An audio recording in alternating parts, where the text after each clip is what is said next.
Show starts right now. Good morning and welcome to Wembley Stadium in London. Time for the Publix Tailgate Show. Publix, where shopping is a pleasure. It is 11:30 in London. It is much earlier back home, where my co-hosts, Mike Dempsey and Austen Lane, are up and at it with a couple of cups of coffee, I figure. Guys, how are you? Yeah, coffee, Austen, energy drink, whatever gets you through. We're doing well, man. You know, you do have to get up early. Mm-hmm. It's kind of nice to be off in the middle of the afternoon on an NFL Sunday, hopefully with a Jaguar victory in our pocket. Oh, see, and this is the thing. I don't actually drink coffee at all, and I don't use caffeine. So I'm just, I'm up and at 'em with excitement of Jaguars football and fantasy football to kind of, keep me going this morning, if you will. You're what we call naturally caffeinated then. There we go. Yes, sir. All right, so the Jaguars and Rams coming up in about 3 hours. And before we jump into the big stories from this week, how about one, just to get your opinion on this, especially you, Austen, as a former player. Mm-hmm. The Rams didn't arrive until yesterday. Now, look, over the years, the Jaguars have left Sunday night after a game. Monday, they've left Thursday, which kind of became the standard operating procedure there. Arrive Friday morning, practice, walk through Saturday, and then play on Sunday. Any thoughts about the Rams' decision to arrive on Saturday? Yeah, there's really no exact science, and I didn't have the experience to play, in the UK when I played for the Jacksonville Jaguars. I kind of left right before they went over there. But I mean, I think you can make an argument for both ways, right? If you're kind of a banged up team right now, like the Jaguars, I feel like are after that Seattle game. I think I would much prefer to sleep in my own bed, right? I would much prefer to kind of go with what I'm used to, what I'm accustomed to, and everything to kind of start my routine. Now, granted, there's families over there and everything with them, and so that they have a little bit of home with them.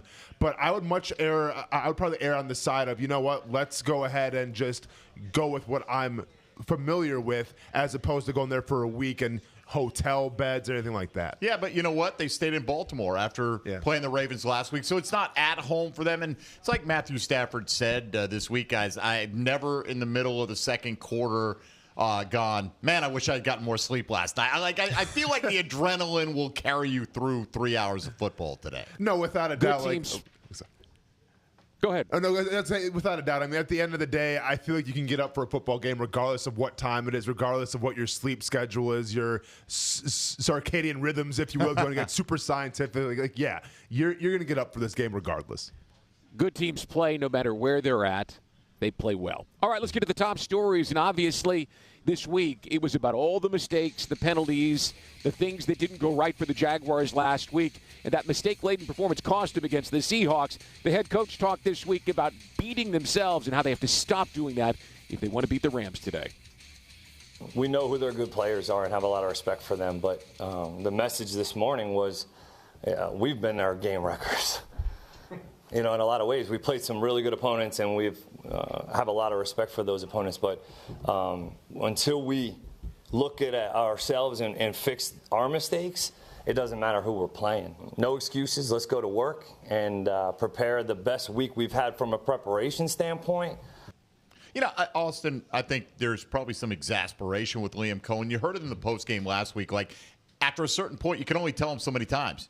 You can't line up in the wrong spot. You have to make sure you're onside. The little mental things that they did a good job with against Kansas City. They only had 4 penalties in that game to go back to double figures. This is not a team that's good enough at this point to continually overcome their own mistakes. I say this all the time about what makes a great coach is they have to know how to lose. And I think if you look at that Cincinnati Bengals game, how it transpired, how they lost that game, they came back out and responded the next week. I'm really curious to see, Seattle comes to your backyard. They really put a pounding on you in terms of just the physicality and everything. Can you rebound now with the mental mistakes without being manhandled in the trenches on both ways and really come out here with a win? And I'm going to be really curious to see if Liam Cohen can get his team up for this game against the Rams.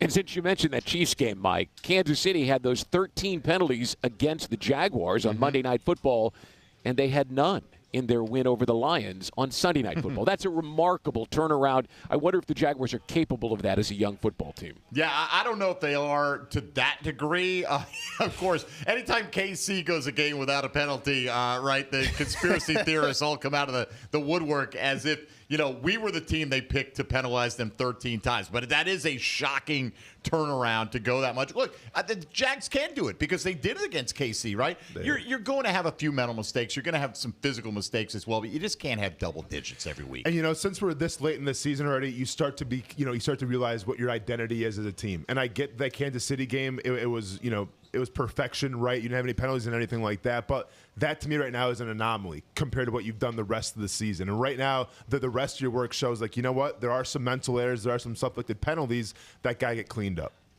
All right, fellas, I was standing on the practice field on a Friday morning after the Rams and the Niners played on Thursday Night Football. And I remember Liam Cohen talking about Matt Stafford and all the things he's capable of doing.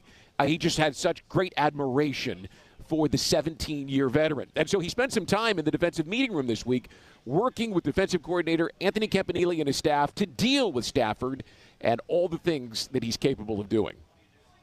Yeah, don't trust those eyes now. Don't trust his eyes, but we've talked, it's his full command of the operation that ultimately we have to be great with our disguises. We have to be great with our spot drop coverages. We've got to try to affect the pocket, obviously, in a lot of ways, but he has such a great way of dissecting pre-snap and then operating post-snap. Like, he sees it pre-snap, he can then can things, fix the protections, get you in a better football play. But then, okay, post-snap, it's his ability to then see areas, see coverages, but also just see open spots on the field, not necessarily just looking at receivers.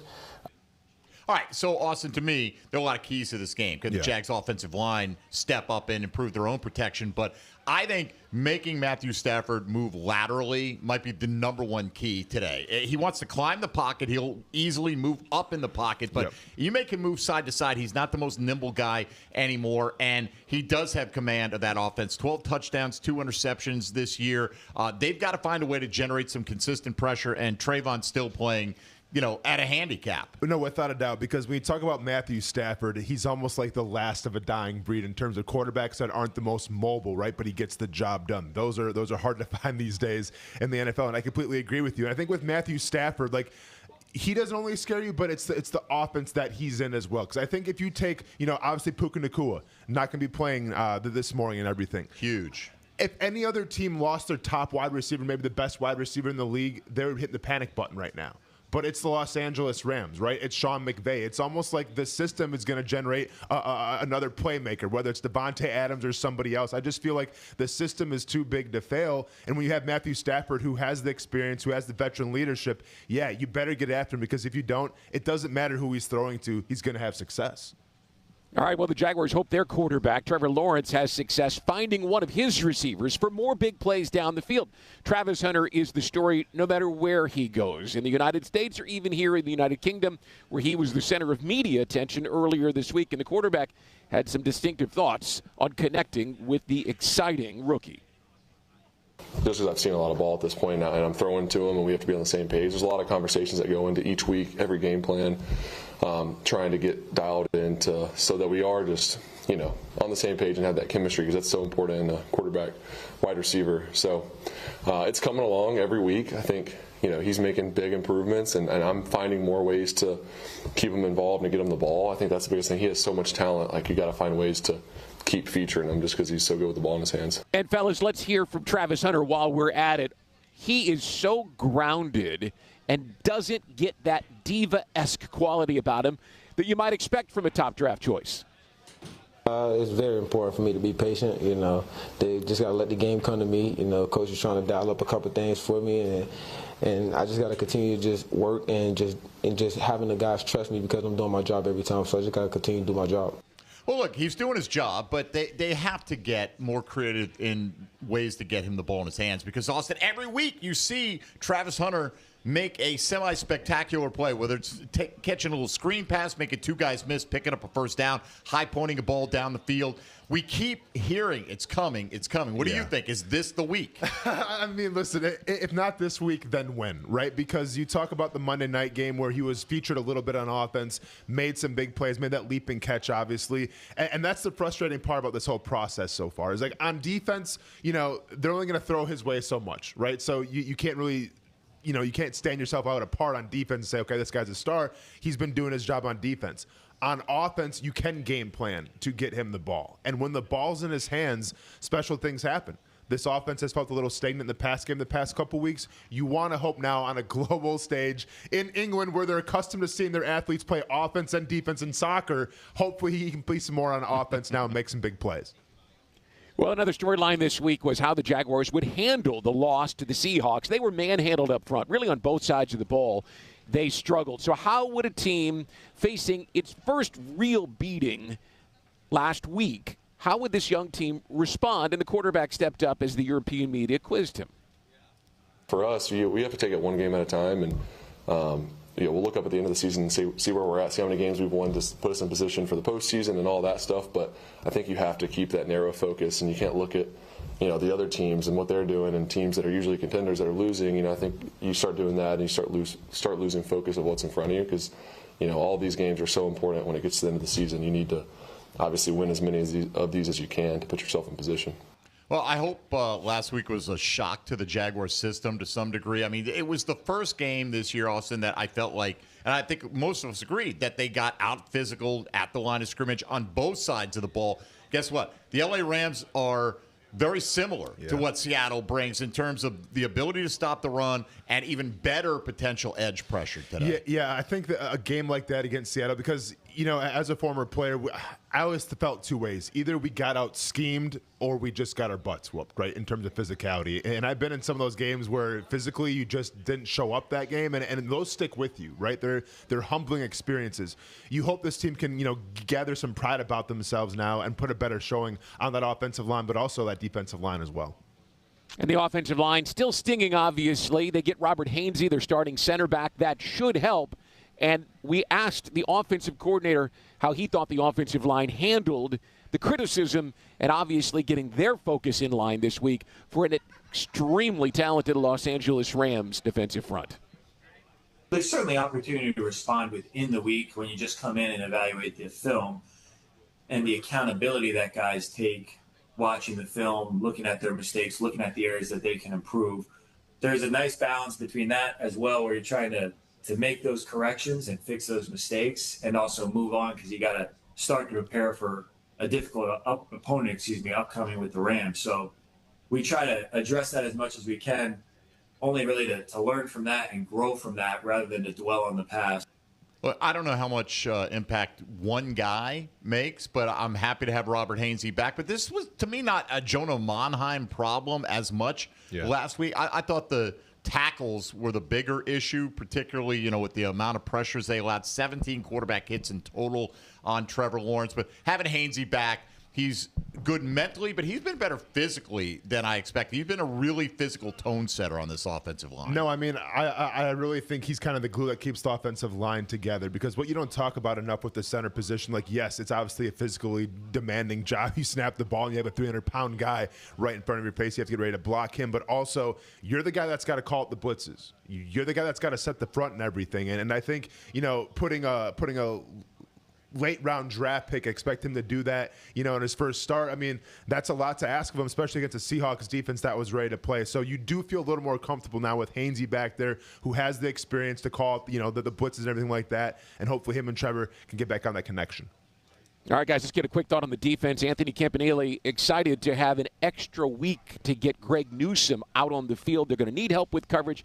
Obviously, Puka Nacua is not playing today, but we recall Devontae Adams had 198 yards and 2 fourth-quarter touchdowns last year when the Jets came to Jacksonville and beat the Jaguars. He talked a little bit off the field this week about the trade for the cornerback from Cleveland.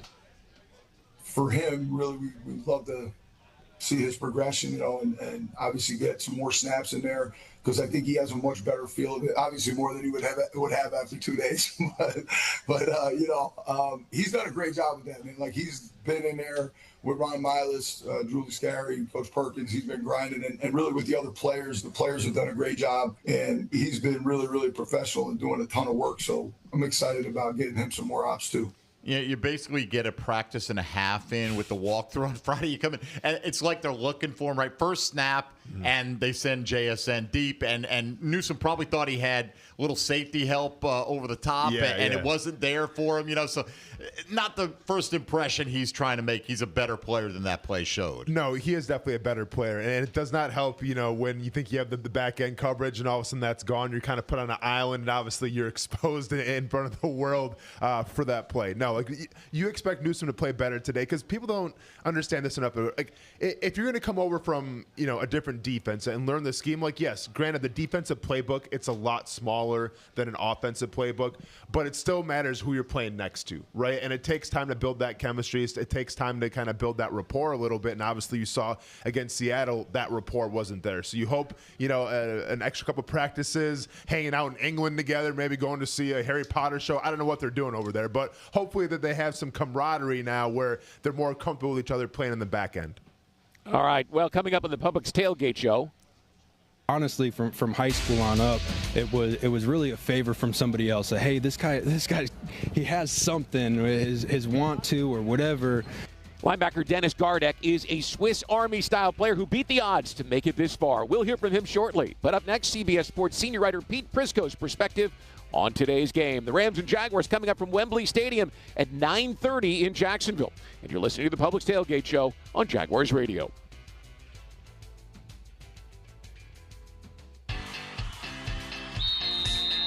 It's game time, Jaguars fans. This season, feed your fandom with the Jaguars sub from Publix, the official supermarket of your Jacksonville Jaguars. Wow. Sink your teeth into crispy chicken tenders, boar's head bacon, melted cheddar, sweet coleslaw, and smoky barbecue mayo, all stacked on a fresh white roll. Taste the hype only at Jacksonville Publix locations. Publix, where shopping is a pleasure. Hey, fellow Floridians, I'm Brenda Marie, pet parent to 7 precious pups and a huge fan of natural gas. Hush, hush, you guys. When it's bath time, we love our natural gas tankless water heater. We get endless hot water when we need it, use less energy, and save money, too. Oh, yes, we do. Now, earn up to a $700 cashback rebate for installing a new energy-efficient natural gas water heater. To learn more, go to peoplesgas.com/rebates. Right Now Jacksonville's second annual Bike Bash is Saturday, November 22nd from noon till 5. Enter to win a 2024 Kawasaki Ninja E1 ABS. Registration is free and you must be present to win. Go to ridenowjacksonville.com for more details. The first 25 people through the doors snag a free Kawasaki swag bag, plus food trucks, live music, vendors, and giveaways. Check out the all-new 2025 Ninja lineup from 500S to ZX10S. Ready to let the good times roll. Don't miss it. November 22nd, only at Ride Now Jacksonville. Mr. Chubby's Wings is a whole lot more than just wings. Craving the ultimate game day experience? Look no further. Swing by Mr. Chubby's and indulge in the biggest and best wings in town, all while soaking up the lively atmosphere with fellow sports fans. With plenty of game day specials and locations on the West Side, Fleming Island, Ponte Vedra Beach, and new this season, Everbank Stadium, they're here for all your game day needs. Mr. Chubby's Wings is a proud partner of the Jacksonville Jaguars. Mr. Chubby's Wings, before the game, after the game, and during the game. 2 hours ago, Kyle arrived at the bar. Hey, what's everyone drinking? 30 minutes ago, Kyle got his friends another round of drinks. Cheers! 5 minutes ago, Kyle decided to drive home drunk. A minute ago, a law enforcement officer pulled up behind Kyle. Sir, have you been drinking tonight? A chain of events that began 2 hours ago is about to change Kyle's whole world. Drive sober or get pulled over. Brought to you by FDOT. Hey, I'm Logan Cook, punter for the Jacksonville Jaguars. Driving distracted or stolen is dangerous for you, and it's dangerous for everyone on the road around you. Ride with Do Not Disturb. That call, text, or social media message can wait. Choose your music before you turn on the ignition. Anytime your eyes are not on the road ahead, you're distracted, so pay attention. But remember, drive high equals DUI. plan ahead, have a designated driver, keep a clear head to see clear ahead, and let's get everyone home safely.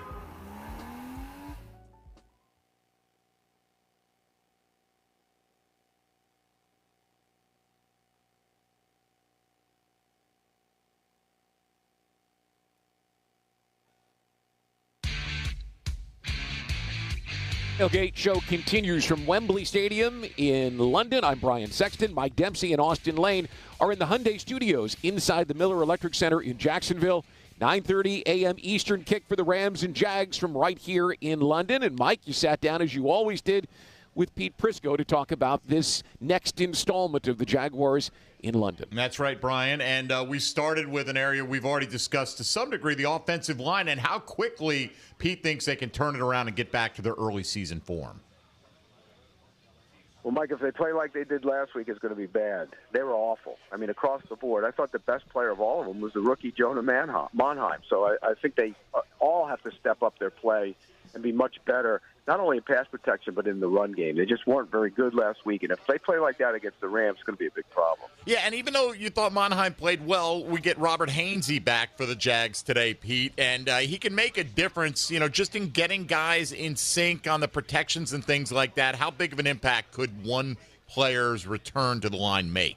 Well, I mean, anytime you have a center that knows the protections and the calls, it's much better. And, Monheim, physically was okay, but he doesn't, know the protections and calls as well as a guy like Hainsey does. So I think that'll matter. I mean, you got to be able to identify. They didn't handle stunts very well last week. I thought there were a lot of loops and stunts that kind of got them in a lot of trouble. So that comes down to knowing your assignments and being in sync with each other, and I think that has something to do with the fact that Hainsey wasn't in there. Do they have to have a commitment to making sure they run the football well today? I would think that would be a strategy that you'd like to have because you want to try and keep Matt Stafford and that offense off the field. So, yeah, I definitely think you want to run the ball and, and don't get away from it. If you don't, have success right away, don't get away from the run game. Try and stick with it and try and get some, have some success with it to take the pressure off the passing game. When Stafford does have the ball, obviously you got to get some pressure on him. People, let's start with the biggest news is that he's without his top target, Puka Nacua. Now, Devontae Adams and Tutu Atwell and Jordan Whittington, these are very capable players, particularly Adams, but got to be a huge benefit for the Jags with Nacua not making the trip. No question about it, Mike. Look, he's their go-to guy. He's their number one wide receiver. He's one of the best in the NFL. And when you take him out of the equation, it also magnifies the fact that other than Tutu Atwell, they don't have a ton of speed, so you can defend him a little differently. The way Nacua plays, he opens things up a little bit because he's such a great route runner and a physical player. Without him, it's tough to really look at that group and say, hey, they're going to threaten me down the field. So I think it makes it a lot easier on the defense. Pete, Matthew Stafford, 12 touchdowns, 2 interceptions. He can still survey the field, make every single throw out there when given time. Can the Jags not give him that time? Do they have enough pass rush with a healthy Josh Hines-Allen but a limited Trayvon Walker and really nobody else taking up the slack? Well, last week they played a lot of, zone coverage behind it and didn't really go after the quarterback. And I think that that's something they're going to have to do. Is they're going to have to decide what they want to do because the way they pressured the quarterback last week, that's not good enough. You got to be able to get after him. And, think about it. They didn't run the ball very well last week, and they still were able to hit some big plays down the field. So yeah, I'm in agreement with you. They gotta pressure you. I think you and I have been calling for the Travis Hunter breakout game, as many others have done, just about every week. Is this the week that we see him maybe force-fed a little bit more into the game plan?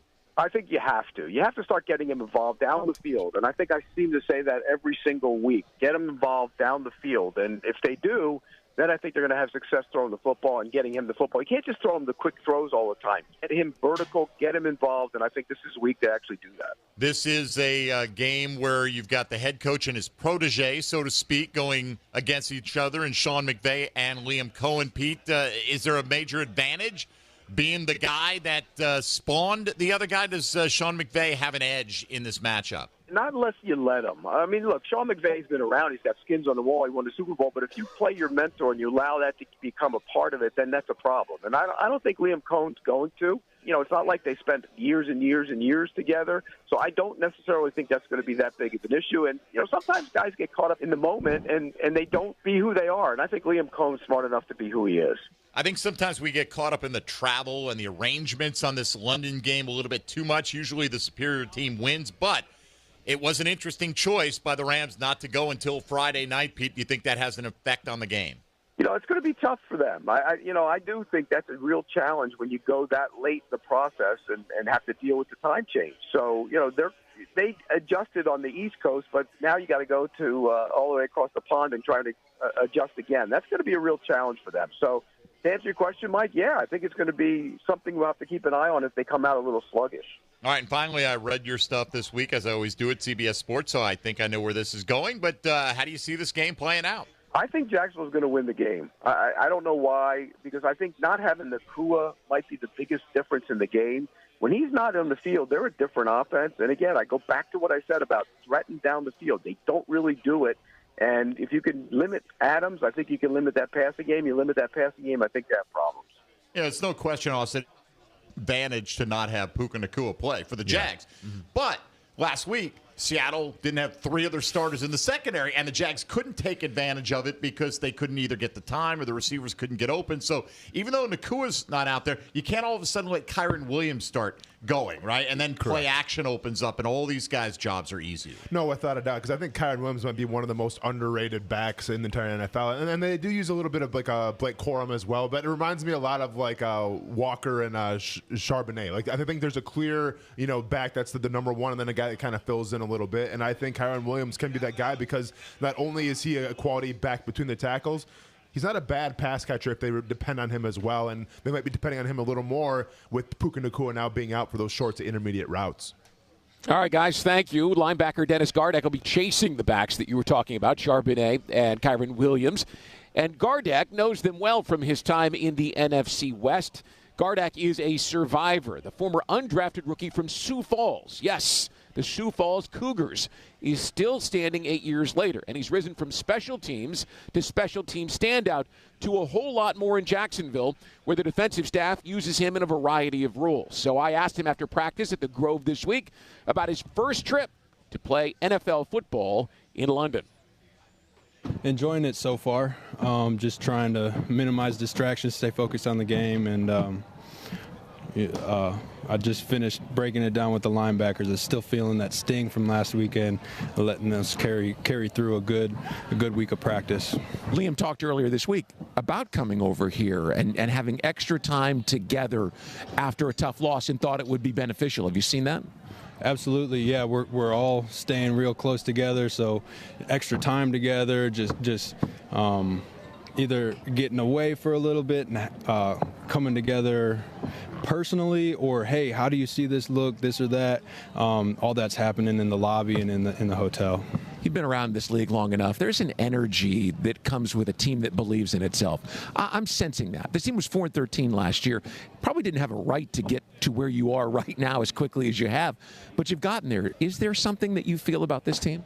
I do feel an energy, and I think it comes from our preparation, our attention to detail, the belief that if we do it right, good things are going to happen. You're a fun guy to watch play because they do a lot of different things with you. How did you become a Swiss Army knife? Or is that how you got into the league from a small school? Yeah, I think special teams was kind of my niche. First 2 years, I didn't play a lick of defense. And so it was just how do I crack that defensive roster? And it was just be available to do anything that does kind of match my skill set. I was an undersized outside backer coming into the league. They tried me at inside, so I had a lot of catching up to do in terms of pass game and seeing things off the ball and crossing in front of your face, behind you. So being able to learn that, still being able to stay on top of the rush game, and then just being able to fill in wherever I'm needed was just kind of the mentality. You mentioned the sting of last week. Is this defense, what's the mindset? Are you pissed off about that? Because guys have said that the last couple of weeks. Where would you say this team is right now heading into a game against a very good Rams team that you know well? Yep, absolutely. I think we're focused on nailing down our details, being on top of everything that we can control in the game, and then everything else will take care of itself. But we know exactly what we should be doing and executing, and it's just locking into the details, hammering where our eyes should be. All the small stuff, all the things that we can control is kind of the emphasis going into this week. And I asked Liam about Matthew Stafford. He said, don't trust the eyes. What can you tell us about him and the way that he plays the game and the challenges of facing a veteran, very good quarterback? Yeah, I mean, you hit it. A true veteran, a competitor to his core.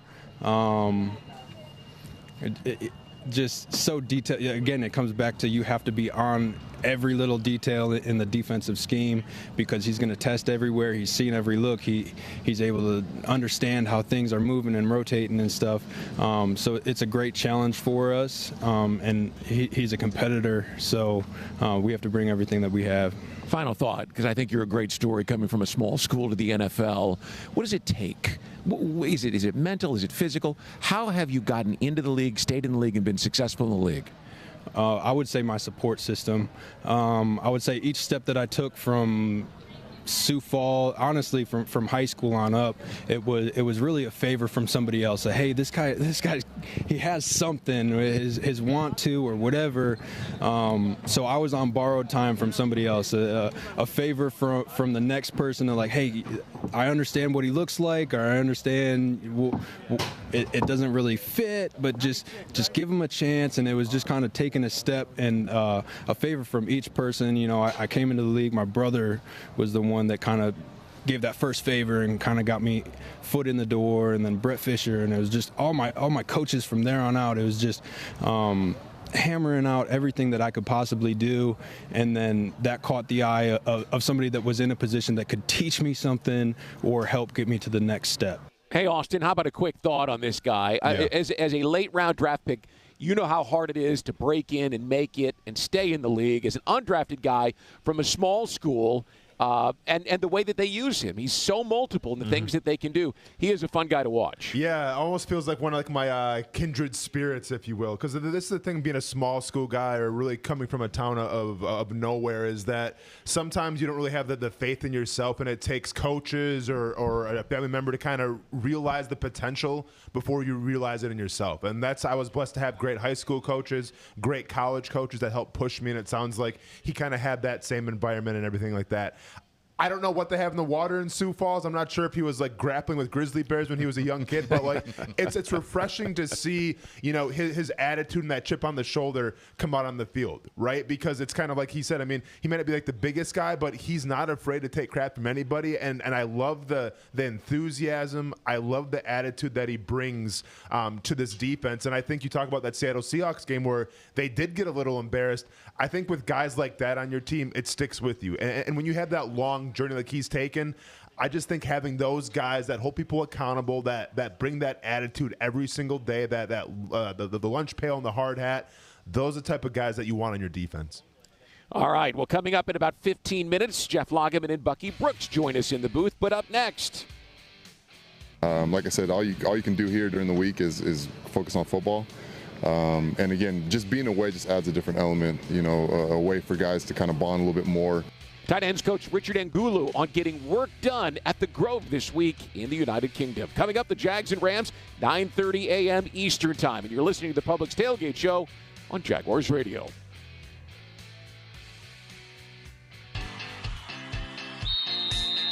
It's game time, Jaguars fans. This season, feed your fandom with the Jaguars sub from Publix, the official supermarket of your Jacksonville Jaguars. Wow. Sink your teeth into crispy chicken tenders, boar's head bacon, melted cheddar, sweet coleslaw, and smoky barbecue mayo, all stacked on a fresh white roll. Taste the hype only at Jacksonville Publix locations. Publix, where shopping is a pleasure. Football and Miller Lite, Duval's greatest pairing. Can cracks at kickoff. Tailgates going well past postgame. Sunday night overtimes, followed by Monday morning pride. Knocking on bar tops for luck. Kicking back on any given Sunday. You never forget the way some things taste. Jags football tastes like Miller time. Celebrate responsibly. 2023 Miller Brewing Company, Milwaukee, Wisconsin. Frank Frangie here. When you want barbecue in Jacksonville, you want Bono's Pit Barbecue. You can find Bono's locations all around town and on game day at Everbank Stadium, because Bono's is the official barbecue of the Jacksonville Jaguars. Over 70 years of authentic Southern Pit barbecue.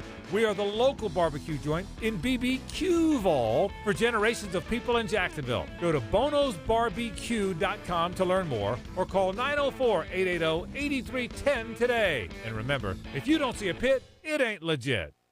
My best friend Riley loved going to the beach. She was a great swimmer. Then one day, during a swim meet, she collapsed. She had cancer, Hodgkin lymphoma. She spent months getting care at UF Health. The doctors did so much, even put her in a clinical trial. I wish we could go to the beach right now, but she's working.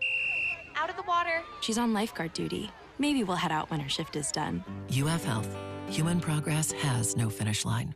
Restaurant Orsay is a bustling French-American bistro focusing on classic French techniques with their chefs incorporating a traditional Southern influence. Celebrate life's special moments or just relax and enjoy their daily happy hour.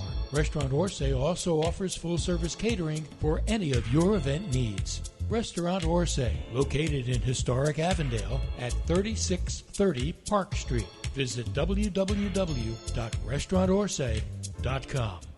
To everyone who craves a fresh meal made just for you, let our team member Jacob share what's special about Culver's. In Wisconsin, our food comes from the heart, and taking the time to handcraft your meal with care is how we've always done it at Culver's. It's why your Butterburger doesn't touch the grill until after you order. Come to Culver's and let us serve you a Butterburger made special just for you. From Wisconsin with love, welcome to Delicious.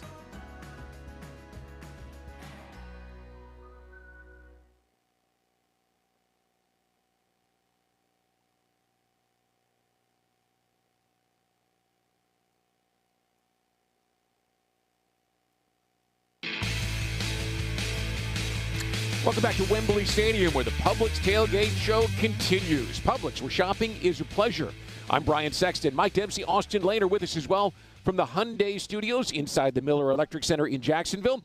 We've got the Rams and Jags for you coming up at 9:30 a.m. Eastern Time from Wembley Stadium in London. Well, tight ends coach Rich Angulo is searching for a formula in his tight end room. With rising star Brenton Strange sidelined for at least the next few weeks with that hip injury, Angulo is working to play to the strengths of his veterans, Hunter Long and Johnny Munt, knowing that neither is going to replace his star tight end. You know, it's hard to replace Brenton, obviously, but Johnny and Hunter are doing a great job. It's really more of a mix between the two to kind of fill that role. And like I said, they've been doing great, competing well, and like I said, we'll just continue with that plan going forward. Just to stick with Brenton for a moment, I had somebody tell me he thought he was one of the best 2 or 3 all-around tight ends in the league. It's early in his career, but do you see him on that progression? Yeah, well, I'm kind of biased. I mean, of course, I see it that way. He's definitely one of my favorite for sure, just because the physicality he brings in both phases. So yeah, I mean, he's doing a great job, for a younger player. He's going on his 3rd year. He's definitely taken on that starting role and really kind of running away with it. So he's doing a good job. And do you see him attacking the rehab process with the same vigor that he has getting ready for a game day? I know he loves to play. Yeah, absolutely. I mean, that guy, he only knows one speed, and so he's doing a great job. And hopefully we get him back soon. The other 2 guys are obviously guys who have been around this game. Can you just give us a sense, a scouting report on each one of them? What is it that Hunter and Johnny bring to the table individually that gives you the ability to move and mix and match? Honestly, they're super smart. A couple of the smarter guys I've had in my career. Real attention to detail. They work hard. They just put their head down and they go forward. And like I said, each one of them kind of has their own little unique twist, but they can do both, which is great. So it's not like one guy's in, so it's more run heavy or pass heavy, vice versa. But like I said, they're doing a great job. Tell me about how London is, just in general, as a football player and a coach. You've done both. You've been over here plenty of times. How has this experience gotten easier, if it has? I enjoy it. I mean, what they do, how they handle the travel makes it easy. I like coming to the country. The food's great here. But yeah, I enjoy the process. Liam talked a little bit earlier this week about there being a benefit to coming early in the week, and especially after a tough loss like Seattle was, because guys had a chance to spend more time together. Can you put that in perspective for us as a guy who played the game, what it means to have more time around your teammates during the season when you normally don't? You come in and you do your thing. Yeah, no, absolutely, it does. When your room's just right above the meeting rooms, right above the cafeteria, it makes it a lot easier. And just to get away from all the distraction. Like I said, all you can do here during the week is focus on football. And again, just being away just adds a different element, a way for guys to kind of bond a little bit more and just have a good time with each other. So definitely looking forward to it, especially coming off a loss like that, being able to kind of focus. And honestly, you don't want to go into a bye week on another loss for sure. So it's definitely a lot of motivation. Guys are focused. They're off to a good start with today's walkthrough. And I'm excited to, see where we're at on Sunday and get after it. And finally, it seems like the offense has taken some steps forward the last couple of weeks, more production in the passing game. It seems like everything is kind of coming together. Liam talked a little bit about how last year in Tampa, his year there, it was about this time of the year where you start to get your legs underneath you. It's mid-October, but do you sense that? Yeah, for sure. I mean, we see improvements every day. But like I said, it's just, carrying it over into the game is obviously the critical point for us. But yeah, absolutely. Especially with the tight ends, their comfortability with the offense, the adjustments that they make, during the plays, stuff like that, all the little details. Yeah, definitely just building and moving forward with it, yeah. And finally, since you were on the staff last year, obviously you have something to compare, but can you just give a sense, Liam Cohen's a first-year coach, but it sure seems like he's a guy who is made to do this, a great leader that people can relate to. Oh, absolutely. For one, it's that young, fiery energy. And for two, one of his, just natural God-given abilities is just he can connect with guys as soon as he walks in the room, and not a lot of coaches have that. So as soon as he walks in, he starts speaking, and instantly guys feel connected. They feel like, he's approachable, ask questions, stuff like that. So there's definitely something unique to him for sure. And yeah, I mean, everything he's done so far, the vision, everything, it's all lean the right way when it comes to working hard, keeping quiet, just doing your job, and moving forward. So definitely excited. Like I said, I've been able to see both sides, and glad to be here, and thankful that he kept me on. But yeah, honestly, I see a lot of great things out of Liam for sure. Best of luck today against the Rams at Wembley Stadium. I appreciate it. Thank you.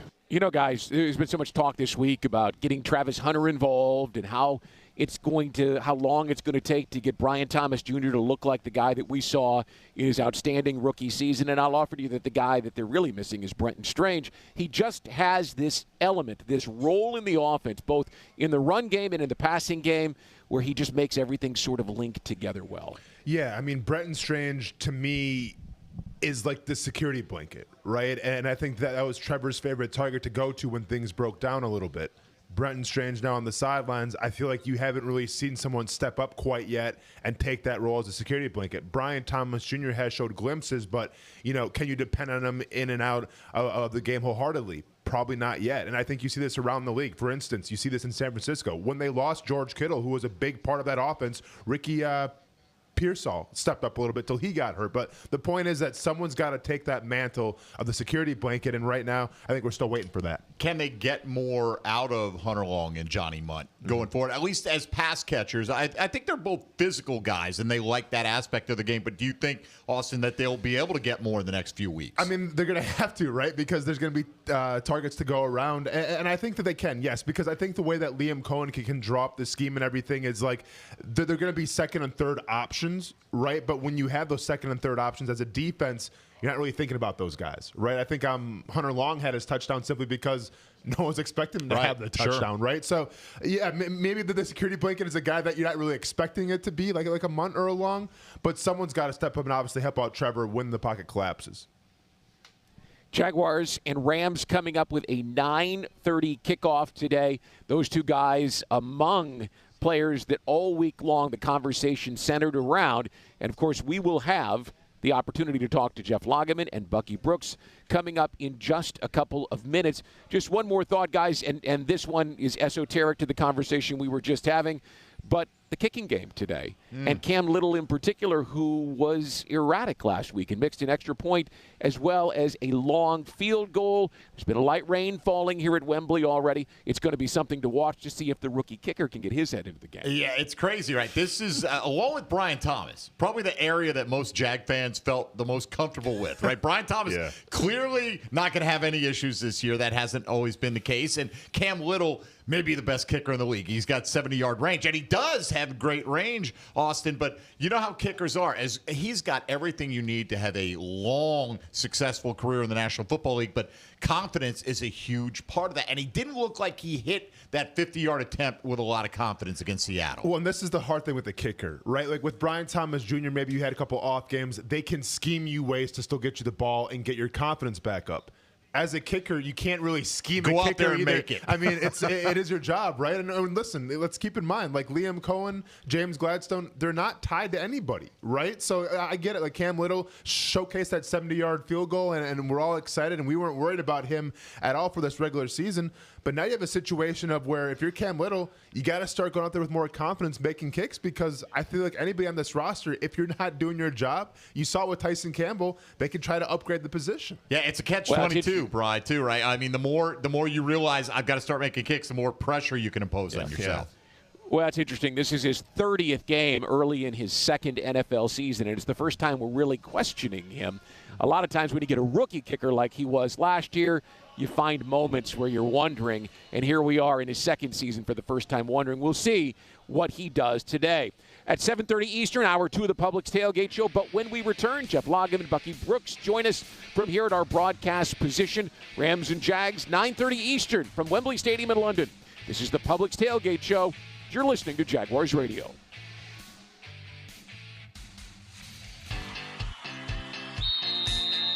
It's game time, Jaguars fans. This season, feed your fandom with the Jaguars sub from Publix, the official supermarket of your Jacksonville Jaguars. Wow. Sink your teeth into crispy chicken tenders, boar's head bacon, melted cheddar, sweet coleslaw, and smoky barbecue mayo, all stacked on a fresh white roll. Taste the hype only at Jacksonville Publix locations. Publix, where shopping is a pleasure. Big number 1 Duval Ford is trusted by Duval families, Duval businesses, and law enforcement across Florida. We're Jacksonville's largest Ford dealer by new Ford sales, with the biggest service facility to keep everything in your driveway and in your fleet on the road. Shop Big number 1 Duval Ford on Cassett Avenue for our low prices and nationally recognized service-first experience. Big number 1 Duval Ford, proudly serving North Florida since 1916. Listen up. If our kids are going to grow up healthy, we have to work together out there. A healthier tomorrow depends on the calls that we make today. It's about eating right and focusing on their physical and mental health. We should be reading to our kids every night. Can you give me 60 minutes of physical activity every day? Yes, sir, I can. This is our healthy playbook. We do this as a team. Our kids win. Who's with me? Get healthy at nemours.org/Jaguars. Nemours Children's Health, proud pediatric partner of the Jacksonville Jaguars. Hey, Jaguars fans, sack those snack cravings with Dippin' Dots, the original Beat It ice cream brand. Grab a cup of your favorite flavor or discover a new flavor from one of the Dippin' Dots locations right here at Everbank Stadium. Get ready to taste the fun with Dippin' Dots. I want my Dippin' Dots.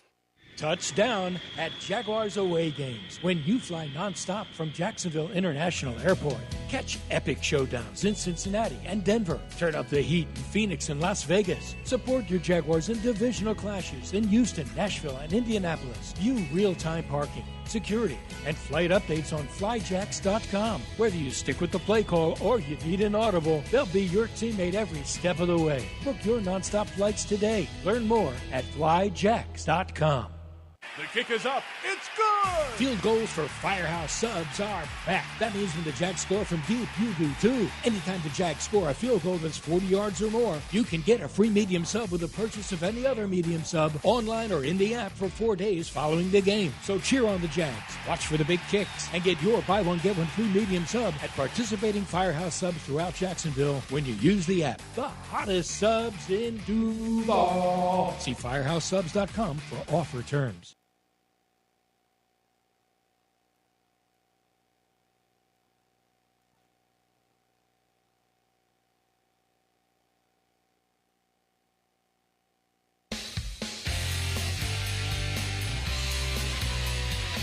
From the Heritage of North Florida broadcast position at Wembley Stadium, we'll get Mike and Austen involved here from the Hyundai Studios in just a moment. But first of all, Bucky, Jeff, how are you guys this morning? Hey, Brian, good to see you. Nice to see you. Yeah, literally. And lay eyes on you now. Yeah, absolutely. So yeah. I can kind of control the conversation when you get long-winded. That's why I'm here. Give me those signals, right? Yeah, exactly. Hey, I'll start it this week, and then we'll let Mike take over. But how about finding solutions presented by UF Health, the proud healthcare partner of the Jacksonville Jaguars? And the solution is, or the problem is that we need a solution, guys, is how do you cut down on the penalties? 10 last week, and they really cost the Jaguars dearly. How do you fix it? Well, I think that's a great question, and I don't think there's any easy answer, because if it was that easily fixable, it would have been fixed many weeks ago. But it's continued to kind of rise up and be a problem with this team. But the reality is it just takes a certain level of concentration, execution, and reps. And if I think they got plenty of reps this week here in London and spent a lot of time together to concentrate on football. So you hope that all of that extra kind of time together helps prevent some of that here today. All right, Mike, jump in here. All right, guys. Well, the solution I'd like to see them come up with today is how to protect Trevor Lawrence against Jared Verse, Byron Young. We saw 17 hits, 7 sacks last week, and obviously Hainsey didn't play. He'll be back today, but can the Jags' performance on the offensive line take the 180 it needs to in 1 week's time? I think that's a great question, and that's really going to be something that we've got to watch for today. But first and foremost, as you guys know, if you run the football well, it keeps the defense off balance. And last week I thought that they kind of de-emphasized the running game. And when they did, it put a lot of pressure on the offensive line, and they didn't have success on the early downs, et cetera. But if you do that again today, I think it's going to be a long road again because Jared Verse and Byron Young are really good football players, and they both kind of change sides a little bit. You're going to have to help, I think, with Walker Little. I think you would trust Anton Harrison to handle it himself, but the running backs are also going to have to chip. So, you try to end up running the ball well, keep them off balance, keep third downs, in reasonable yardage, and then allow some extra guys to help, whether that be, again, chips, but then also maybe a tight end. And maybe one of those tight ends might be an offensive lineman today because of the injury to Brenton Strange. Jeff, I think this is a unique situation when it comes to not only getting the penalties and stuff right, but getting the execution right on both sides of the ball. I think the Jaguars have to focus on the little things. Liam has talked about that over and over and over again. Just focus on ourselves. Don't worry about the other stuff. Just try to take what they do in practice, carry it over to the field, and see what it looks like on game day. And here's the reality, guys. I mean, the weather's not supposed to exactly be very nice. I mean, the hourly forecast is like basically 75% chance of rain, and we know how this field has been. It can get slick in a hurry. And if that's the case, the team that runs the ball the best in today's game is going to have the advantage. How's it going, guys? Hopefully you guys were able to find a great steak out there and not just a lot of fish and chips. When we talk about this Jags defense, they haven't had the real ability to get home in terms of quarterback sacks. And when you talk about Matthew Stafford, he's a guy that's not the most mobile quarterback. If you can get after him and cause some disruption, you could have a good day. How do they do that? Because right now it seems like they can't get there with 4. Do you start manufacturing blitzes? Do you just need better play from the interior and guys like Josh Hines-Allen? How do you get after Matthew Stafford today? Well, look, I think the approach is the same. The Jaguars want to make sure that they eliminate the big plays. They're a zone-based defense, and they believe that in time, if you force the quarterback to nickel and dime it, the ball will eventually bounce in your way. I don't think they dial up the pressure because Matthew Stafford has been in this league for a long time. He'll identify it quickly, and he'll punish you. You have to mix up the looks. You have to pick and choose when you want to come after him. But look, he's a guy who is going to put the ball in harm's way just because he has so much confidence in his arm. It's important that the Jaguars are able to catch those errant throws when they do happen. Yeah, the great thing about this game and today is that Puka Nacua is going to be out. I mean, he's a highly targeted player, and he's also a high percent completion rate to him. And so I think a lot of that attention now is going to go to Davante Adams. And we've seen with Davante over the last 2 games that he's had against Jacksonville, 19 catches, 344 yards, and 4 touchdowns. So I would expect Matthew Stafford to be looking 17's way often in this game. And so you got to find a way to double 17 in this game, give him the extra attention, and then like you guys talked about, find a way to get home. And Josh has got to be better. Trayvon's got to be better with that club, and you hope 1 week removed from the first time ever being in the club, he can be better. And then the guys up inside got to do a better job. All right, guys. Travis Hunter, everybody wants to know, when is the big breakout coming? I see them discussing on NFL Network this morning. He's already played on the Monday night stage. This is his first game on the international stage. Do you think the Jags are going to have a big part of the game plan to get him the football today? I think it has to be a big part because he's an explosive player. When you look around, you think about Brian Thomas Jr., and then Travis Hunter is the next one who has to get enough touches. And every time he touches the ball, he not only makes the first defender miss, but it just charges up the team. If I'm Liam Cohen, I want to make sure that he's involved. I want to make sure that I have coaches remind me to keep him involved because he is a dynamic playmaker, someone that juices up this offense. Yeah, look, I'm all for it, but the reality is the connection really hasn't worked with Trevor Lawrence. But I think if there was ever a game, if it's going to be inclement weather, a lot of the shorter routes that has been a part of Travis Hunter's repertoire, I think is going to be, advantageous in a weather game like today. But he's got to be more, I think, than what he's been for this offense. And I think part of that, too, is maybe the Jaguars need to get creative, and maybe force feed him a little bit to get him going. But if they can get him the ball, 8 or 9 times, it would be fun to watch because, as Bucky said, when he touches that ball, he makes guys miss. He makes them not only miss, but he makes them look stupid. He's got such great movement.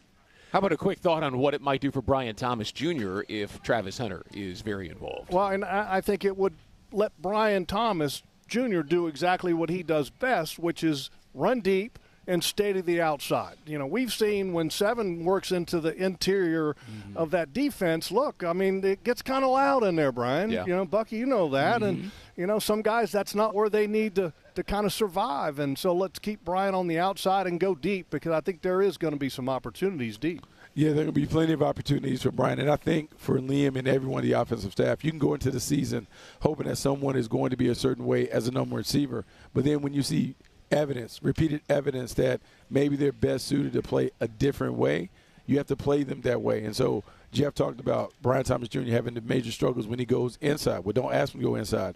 Vertical out-breaking routes. Let that be his comfort zone. One person that catches the ball well inside is Travis Hunter. So maybe you flip their responsibilities to allow Travis to do some of the dirty work in between the numbers and allow Brian Thomas Jr. to do what he does really well, which is be a vertical threat and outside breaking play. All right, folks, fellas, thanks so much. Have a great broadcast today. Thank you, Brian. Thanks. Up next, the second hour of the Publix Tailgate Show. JP Shadrick is standing right next to me, tapping his toe impatiently for me to get out of the seat so he can get down and get set up.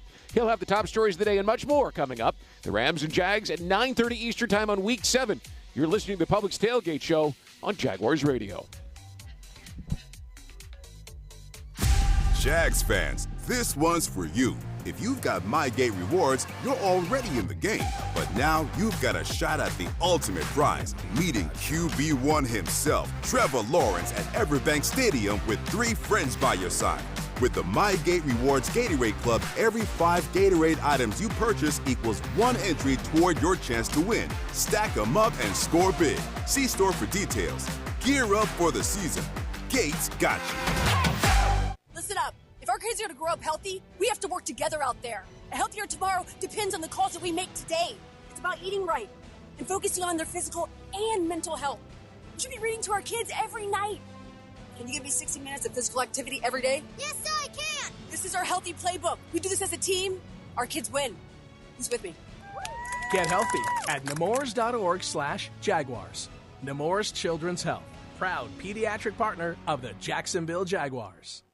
Chelsea here, ready to upgrade your windows or patio doors? During our fall savings month, get 20% off your replacement windows and patio doors. Plus, enjoy 0 down, 0 payments, or 0 interest for 12 months. Our Acclaim Impact windows are built for Florida homes, designed to help you save on energy bills by maintaining indoor temperatures year-round. Offer ends October 31st. Restrictions apply. Visit bestwindowsflorida.com to schedule your free in-home consultation. License number CGC 1527613. Renewal by Anderson, where comfort meets savings. Federal employees keep our country going, and GEHA is proud to keep them going with health plans exclusively for them. We were started by postal employees in 1937, and today we offer all federal employees a network of 1.7 million providers and a health plan for every stage of life. That's why we've been trusted by millions of federal employees and retirees across the country since 1937. GEHA. Find your federal health plan at GEHA.com.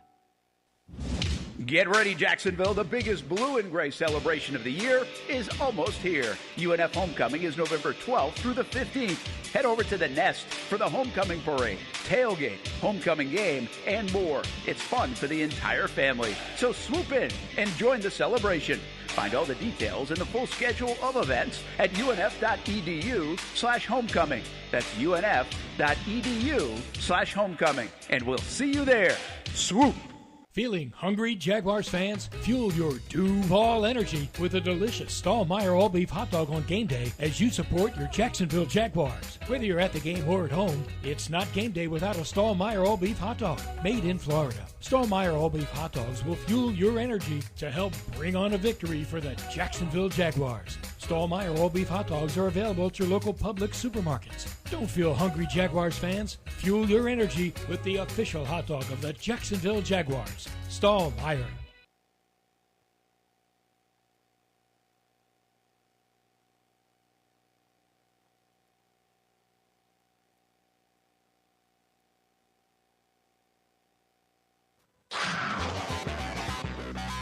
The Publix Tailgate Show continues right now. It is hour 2 of the Publix Tailgate Show. Publix, where shopping is a pleasure. It is week 7. We're closing in on the LA Rams and the Jacksonville Jaguars. Both teams 4-2 from Wembley Stadium in London. The kickoff time 2:30 here, 9:30 a.m. on the East Coast. JP Shadrick in London. Mike Dempsey and Austen Lane with us bright and early from the Hyundai Studios at the Miller Electric Center, up with the Chickens today. But the Jaguars bring a winning record into London for the first time ever, and looking forward to the 14th game here in the UK for the Jaguars today. Good morning, guys. Good morning. And for the record, it was not bright. It was early when we got in. It's brightening up now, JP. But it is pretty amazing, Austen. First time ever with a winning record on this trip to London. No, it's amazing that it's taken this long to get that. But like we said, it feels different this year. And just to let you guys know, I mean, last week I came here, I had sausage tickling my nostrils in the tailgating parking lot. Pitch black and just cold air tickling my nostrils today. But, hey, I'm excited for this game. An early morning game, why not, man? Let's do it. Yeah, let's do it. They do it every single year, of course. The Jaguars trying to get it done against a really good team in the LA Rams. And game day weather is brought to you by the St. Johns River Water Management District. Waterless. Here in London, 59 degrees currently, a high of 60 Fahrenheit today. The rain has been spitting off and on early. Now a steadier rain beginning to fall, and that could affect the field conditions. Already a little bit of a slick track here, even with the new hybrid surface of a couple years ago. With water all over it.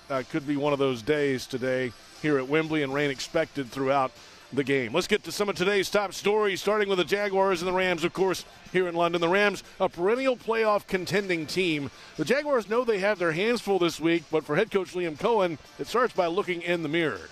We've really just tried to focus so much more on ourselves as opposed to, all right, Jared Verse or these guys. I mean, we know what they can do in so many ways. And look, you've got to come ready to buckle your chin strap against this team. That's ultimately what it's coming down to for us about this football game, right? There's our level of detail, our level of fundamentals, technique, discipline. We're going to need it because this is a team that typically doesn't hurt themselves very often. one of the least penalized teams in the National Football League. Well, the Jaguars are the most penalized team in the NFL, and it does start with the Jaguars. They feel like they can hang with anybody if they're on time ahead of the chains, guys. Well, and that is one aspect, apparently, of the McVay way that we haven't fully installed yet, Austen, is the not beat yourself aspect of it. But, yeah. I mean, in all seriousness, you know, you've been a player. When you get in these kind of ruts, what can you do? Like Jeff Logman said, you just got to stop doing these things. You've got to fix it. I don't know if there's one pat answer, but where do you begin? You know, there's not one just legit answer, but I do feel like when you talk about being the most penalized team and just being self-inflicted and snake-bitten, you can't focus on who you have to go against. You have to focus more on yourselves. And really reminds me of, if you go back to the preseason, and I forgot which game it was, where, you know, the Jaguars didn't really play up to their full capabilities. Liam Cohen came out and said, we're going back to the basics a little bit. And when you go back to the basics, it's taking that self-reflection in the mirror and saying, what can you do better? Hopefully they've done that now after that Seahawks game, because like Liam Cohen said, it doesn't matter who you're playing. If you're playing Jared Verse, you're playing Matthew Stafford, if you can't get lined up properly, if you're making these mistakes, it really doesn't matter. Trevor Lawrence, the Jaguars quarterback, of course, entering his 7th international start. He's 4-2 in the previous 6 and has a touchdown pass at least in every one of those games here in the UK. And as we mentioned, the Jags winning for the first time coming into a London game. But he knows they better not be watching the standings, especially in mid-October. A lot of football left. For us, we have to take it one game at a time, and we'll look up at the end of the season and see where we're at, see how many games we've won to put us in position for the postseason and all that stuff. But I think you have to keep that narrow focus, and you can't look at the other teams and what they're doing, and teams that are usually contenders that are losing. I think you start doing that, and you start losing focus of what's in front of you, because all these games are so important. When it gets to the end of the season, you need to obviously win as many of these as you can to put yourself in position. That's Trevor Lawrence at the Grove here in London earlier this week. And, there's a lot of football left. They've had winning early seasons before a couple of years ago and had it collapse and miss the playoffs. So keep the focus on the main thing right now. Yeah, I mean, look, they're probably a little ahead, Austen, of where most people thought. Oh, you know what? Road test against San Francisco, that's going to be tough. Monday Night Football against Kansas City. So you get those, but if you start counting those, you look up and you say, well, wait a minute. What if some of these teams on our schedule in the second half of the season going to look like? The Colts are much better than we anticipated. Just take care of your business this week. Whatever else happens around the league is going to happen. And then with a month to go, you look up and start to try to jockey for position. It's wild because it's such a big game because you're going into a bye week now, right? And you have a chance to really have two narratives. One narrative can be you win this game. All right, the Jaguars are on top right now. Liam Cohen's got them playing well, exceeding every expectation. Or if you come out here and you lay another egg like you did against Seattle, then it's going to be what's up with this offense the entire week. Probably more of, well, what is Travis Hunter doing? And then all those narratives. So you have a chance right now to kind of right the wrong of the Seattle game, but also change the script of how the national media feels about you if you win this game going into the bye week. A lot of the national storyline, of course, is Travis Hunter and his inability to find the end zone yet in his rookie season or get an interception on defense. It's the focus of the international media as well. I can tell you that here in the UK. He spoke with them earlier at the Grove this week, and he's still looking to find that end zone. He knows patience is huge. It's very important for me to be patient. They just got to let the game come to me. Coach is trying to dial up a couple things for me, and I just got to continue to just work and just having the guys trust me because I'm doing my job every time. So I just got to continue to do my job. We've seen him with the football in his hands on those short throws where he can make one or two guys miss. I think they force him the football today, guys, for lack of a better term. I think he gets a lot of touches and looks in this football game. Wide to get the defense running to the sideline and then maybe, make a break and get 10, 15 yards. Yeah, I think that the European media was a little shocked of just the kind of like his short answers that he gives. Mm-hmm. I'm a little shocked in terms of how much he hasn't really been using this offense so far, because when the ball's in his hands, great things happen. I think this is the game where you really have to showcase him, simply because you're taking on a Rams defense. I think the goal is going to be to shut down the run, much like the Seahawks. And if you can't run the football, it's going to be on Trevor's arm. And I think Travis Hunter is going to give you a good opportunity to have faith in Trevor's arm and win this football game. Yeah, I don't really disagree. I'd like to see him get the ball in his hands on defense as well. But, the only thing, JP, that makes me hesitant is I feel like there's been that groundswell for a few weeks. This is going to be the week. This is going to be the week. And maybe it is the week that Travis Hunter gets it. I got to see that come to fruition because I've been hearing a lot about it the last few weeks. Let's get to the offensive line now for the Jaguars. Center Robert Hainsey returning to the starting lineup this week at center after missing last week's game with a hamstring injury. Feeling really good. I was happy with how things went. We definitely did a lot of work to get there with a bunch of great help from our people, and I'm really happy with how it felt as I got to these last 2 days, kind of test it some and let it go. That's in the locker room by the practice field at the Grove earlier this week. He also knows the line has to get back to physical play. Winning our matchups, our individual matchups, versus some of those guys who are outstanding players, and just playing together as a group, as an offensive line, seeing the field the same, passing things off as they come, and just getting back to the way we were playing early on, really kind of dominating the line of scrimmage. That's our goal. That's what we want to do. Yeah, get the run game going again certainly would be key, and as we mentioned, stay ahead of the chains. The pass rush last week for Seattle got home 7 times on the quarterback. This group is probably a little bit better in the pass rushing game with these ends, so the line has their hands full today, guys. Yeah, of course. And look, I think early on, the Jags did such a good job running the ball. I think now the book on playing against them is simply don't allow that to happen. If you have to commit the extra man, do that. Seattle doesn't to stop the run. They're really good at that. It'll be interesting to see if the Jags can make the Rams put an extra defender in the box, because I think until you prove that Trevor Lawrence can consistently take advantage of that, we're going to continue to see some of these stacked boxes that started with the Houston game. Without a doubt. I think getting Hainsey back is going to help you out if they do stack that box and everything, and if they want to blitz you a little bit, because he's that veteran presence. I remember when I played defensive end, we had Puzz back there calling the play, calling the defense and everything, and when we lost him for a couple games, you saw just what a difference it was. It helps to have that veteran leader back there just to kind of calm your mind a little bit, put you at ease, and keep in mind, Hainsey's responsible for calling out all these blitzes, all these sliding fronts and everything like that, so hopefully they get a bump with him coming back. Let's move now to the defensive side of the football today. Of course, the Jaguars without Devin Lloyd did not make the trip with the calf injury. We'll see after the bye week if he returns. This week, though, the rest of the Jags defense has to face Rams quarterback Matthew Stafford. 9th now on the NFL all-time passing yardage list, surpassed Dan Marino last week. And cornerback Jordan Lewis knows the challenges ahead with Stafford. It's just his fundamentals. He understands what he wants to do with the ball. He understands your defense and how to manipulate your defense, and that's really what it is from the beginning. Of course, he's an amazing talent, but he's a very cerebral player, so he understands where you will need to be on defense and where you can fit those passes in. So, when you fit that in there, when you talk about, being smart, being physical, mental, and being able to have the skill to go out there and make all the throws, it's pretty deadly. So, he's definitely one of the greats in my eyes. Of course, I'm from Detroit, so I'm kind of a little biased. Yeah, you remember watching him, of course, with the Lions when he was younger. Of course, Puka Nacua is out today, and, we'll see what they do in that world today. Of course, last year, Nacua missed 5 games. And the Rams had a losing record, 2-3 in those games a year ago. And this will be a different, might be the same scheme, but your top receiver in football is not out there today for the Rams. Yeah, that's obviously big, right? But it's interesting that we've gotten this far into the pregame, and that's the first time we mentioned Devin Lloyd not being there. This guy, 5 turnovers, 4 interceptions, that's a big hole. I think, though, if you're being fair, Puka Nacua is having the best season of any receiver in the National Football League. That loss, Austen, to me, is a bigger hit. You can't replace what he gives them. I'm not saying Ventrell Miller is going to play as well as Devin Lloyd's been playing, but I think he's closer to what Lloyd is than what the Rams have to what Nacua is. No, without a doubt. But keep in mind, I get you're losing one of the best wide receivers in the league right now, but Davante Adams is very capable. And Davante Adams is almost like, I think he's like your favorite wide receiver's favorite wide receiver. Like there's a lot of respect amongst his peers of how great of a wide receiver Davante Adams is, and keep in mind he's had a lot of success against the Jaguars, so they're gonna have to shut him down, because we've seen, just like last week, one wide receiver can change the game for you on one big play, and Davante Adams is definitely capable of doing that. Yeah, he's ripped this team throughout his career. 4 games against the Jags for Adams, 6 touchdowns, including 198 yards last season with the Jets.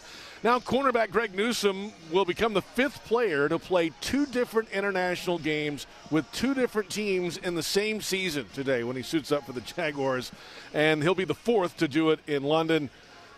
Newsome embraces the travel challenges that come with it. It's one of the hardest things to do, is to get your body ready, get your time clock, sleep, and everything like that. It's just something, like you say, you have to embrace it. And I think the second time around, it wasn't really a challenge for me because I knew how to do it. And this time, I was going to be here longer. Last time we got there Thursday, left Sunday. This time we got here Tuesday. So I was like, oh, I get an extra 2 days. Like, I'm going to definitely be even more prepared than I was last time. Yeah, and we'll find out today. Also, on the other side, the Rams flew Friday night from Baltimore, arrived here Saturday morning, and we're talking around here today, guys, at Wembley. It feels like it's the latest any team has come in for a London game. So keep an eye out for their legs and things going into the game today.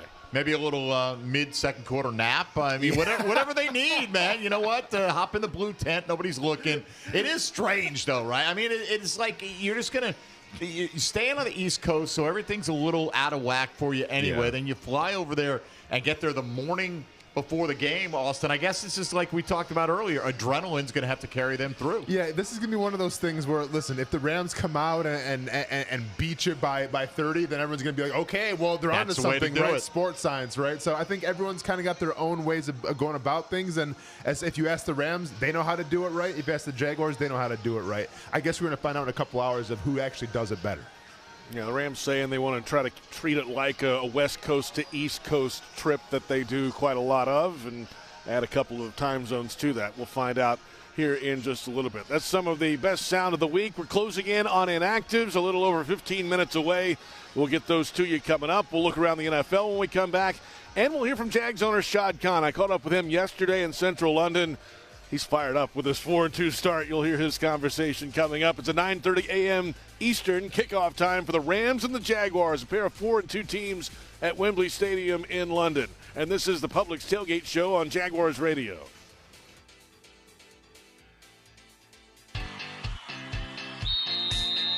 It's game time, Jaguars fans. This season, feed your fandom with the Jaguars sub from Publix, the official supermarket of your Jacksonville Jaguars.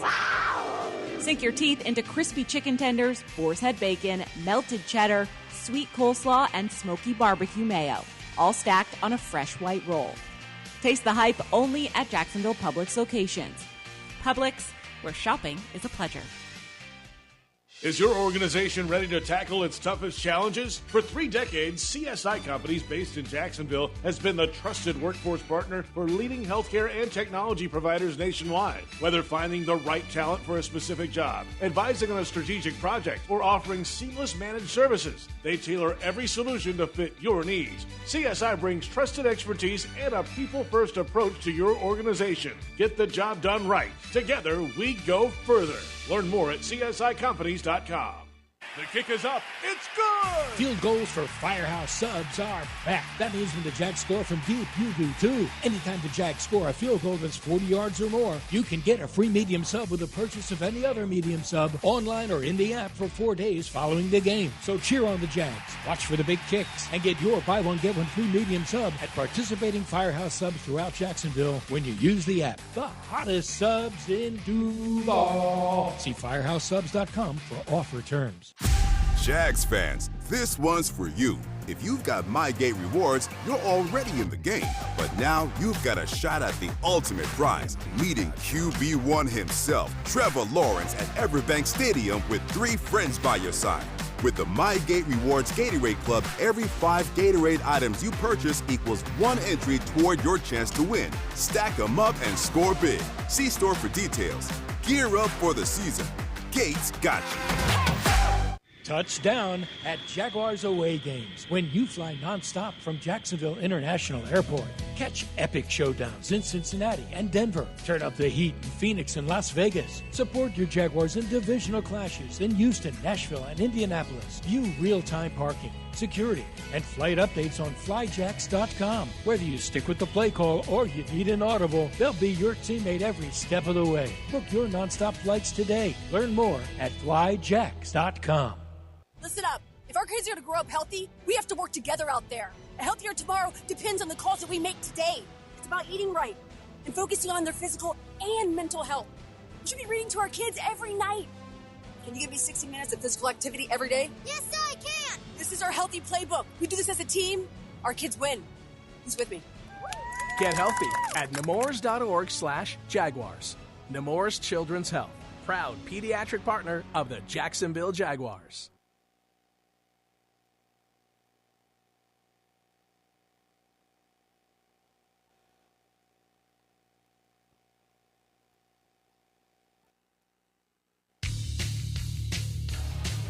JP Shadrick from Wembley Stadium, London. Mike Dempsey, Austen Lane at the Hyundai Studios in Jacksonville. The Publix Tailgate show continues. We are inside 2 hours until Week 7. The International Series continues for the National Football League with the 60th regular season international game in league history. The 42nd in London, the 14th for the Jaguars in the UK as they entertain the Los Angeles Rams. Both teams at 4-2. It's a 9:30 a.m. Eastern kickoff time, 2:30 here in London at Wembley.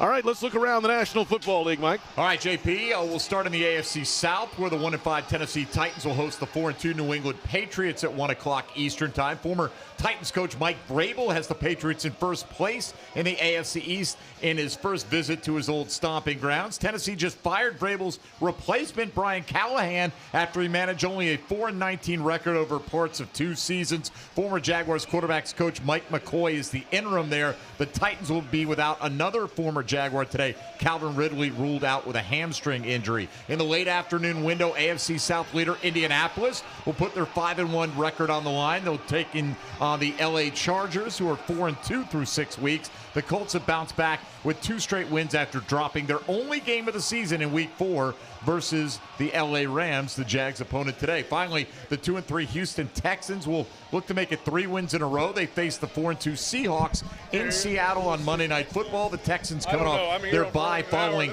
back-to-back wins over the Titans and Ravens, in which they outscored those teams by a 70-10 margin. And the 2-4 Cardinals today plan to start journeyman quarterback Jacoby Brissett for the second consecutive week when they host the 3-1-1 Packers later today. Green Bay made a late-night arrival in Arizona. Their plane was delayed from taking off for more than 5 hours, nearly 6. They sat on the tarmac. They ultimately switched planes, made it to Glendale later than they expected to. Green Bay running back Josh Jacobs said to be a true game-time decision. He's dealing with an illness that could keep him out. Emmanuel Wilson would start for Green Bay if Jacobs can't go.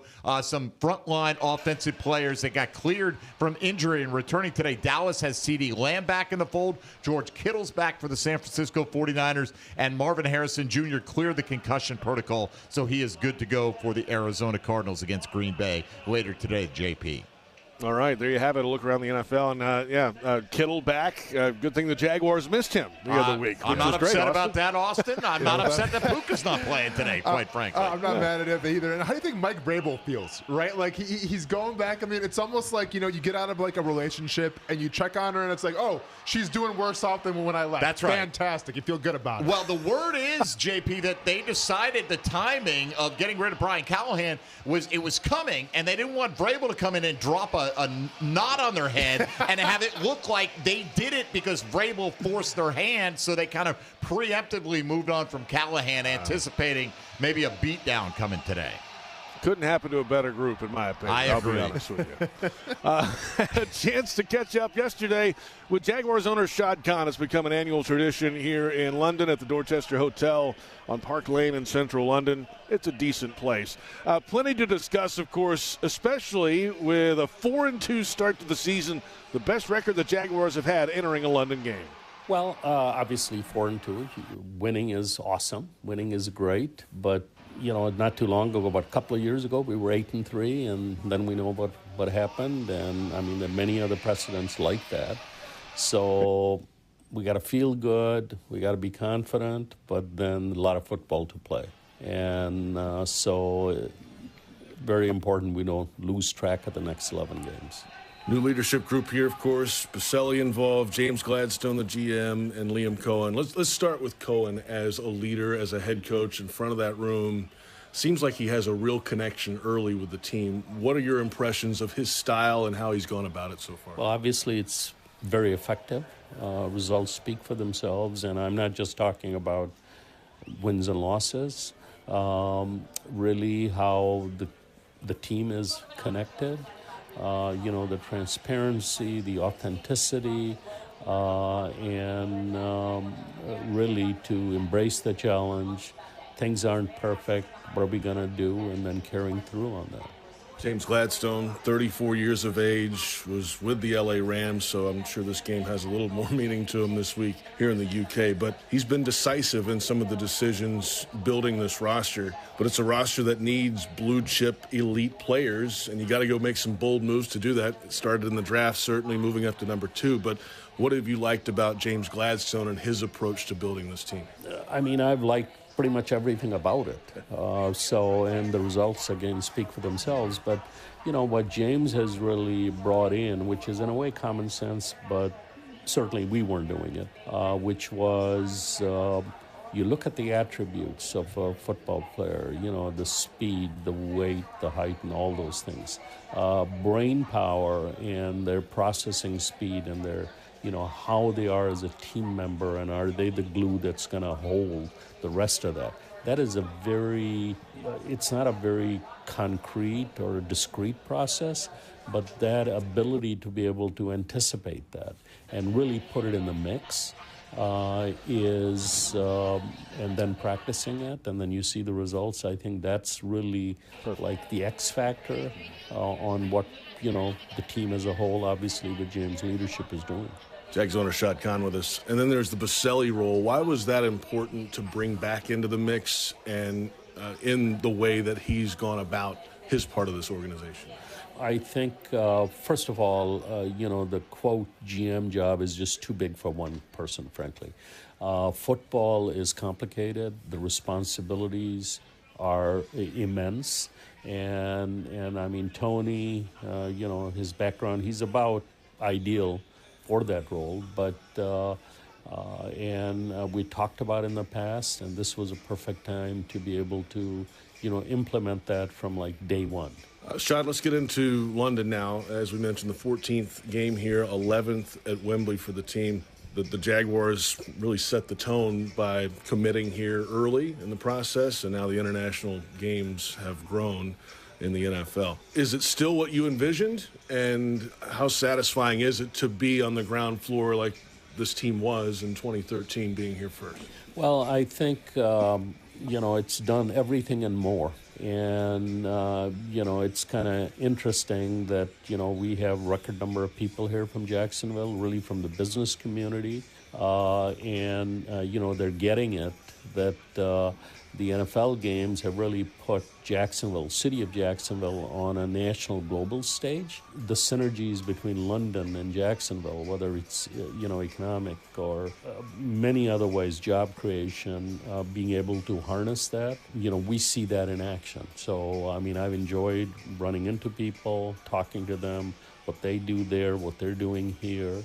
And overall, I mean, it's highly positive. Since the Jaguars have run the game at Wembley, have you still seen the impact financially that you were expecting when it started? How has that changed over the years, and is that the expectation moving forward? Well, I think moving forward, you know, obviously, I mean, we're waiting for the league, and nothing happens here without league approval. So, you know, I don't want to speculate what's going to happen, but I'm, you know, optimistic this journey is going to continue. How about the construction back home? It's considerable. It's moving in the right direction. There's cranes and dirt and trucks and everything's going on. Yeah. So that process, what's your view of it when you come in and see it and it changes week to week? I think obviously highly encouraging. I think it's great to see the city of Jacksonville, I mean, bricks and mortar and all the amenities getting into place. And it's great to be part of moving the city forward. And finally, the expectation at Wembley today. Rams, Jaguars. You got a prediction in mind? Well, my prediction, I'm optimistic, okay? My record is not good on predictions, so I will spare you. Shad, thanks for the time as always. Appreciate it. Thank you. That's Jaguars owner Shad Khan, the exclusive extended interview with the Jags owner on the official Jaguars podcast network. All right, time for Keys to Victory with Austen Lane. Our final moments with the former Jaguars defensive lineman. The Rams and the Jaguars. How did the Jags get it done today under the arch at Wembley? Yeah, you know what? I've heard this entire week. It's like student versus teacher, right? Well, if you look at Matt LaFleur, a former student as well, he's 4-0 right now against this Rams team. So how you get it done, you don't have the self-inflicted penalties, the self-inflicted wounds, all right? You go out there, you play your game, and you play it smart. and you play it physical. And if you have a chance to do that, you have a chance to win the game. This isn't the movies, right? Like, this isn't Mr. Miyagi trying to teach, Ralph Macchio something. Sweep the leg, get the job done, go to the bye week, and let's go. Sweep the leg, Dempsey. Why think not? I'd hear that today. Look, I don't care if they sweep the leg, sweep the arm, sweep whatever they sweep. Just come away with a win, man. I mean, it is so true. The difference between going in this bye at 5-2 and righting the ship after you got pushed around last week against Seattle is huge compared to the question marks that will surround this team if you go in on a 2-game losing streak, if you lose the physical battle on the line of scrimmage, which the Rams are positioned to contend once again, just like the Seahawks were last week. So whether it's sweeping the leg or any other methodology, JP, just come home with a dub and keep the players healthy. Sounds like a plan. Austen, have a great one. Appreciate you. All right, we'll see you. Austen Lane out of here. Up next, Inactives and a live interview with Henry Hodgson of the NFL UK. He'll join us here at Wembley for the status of the international program and the future of games in London and beyond. It's a 9:30 a.m. Eastern kickoff time for the Rams and Jaguars from Wembley Stadium, London. This is the Publix Tailgate Show on Jaguars Radio. Frank Frangie here. When you want barbecue in Jacksonville, you want Bono's Pit Barbecue. You can find Bono's locations all around town and on game day at Everbank Stadium because Bono's is the official barbecue of the Jacksonville Jaguars. Over 70 years of authentic Southern Pit Barbecue.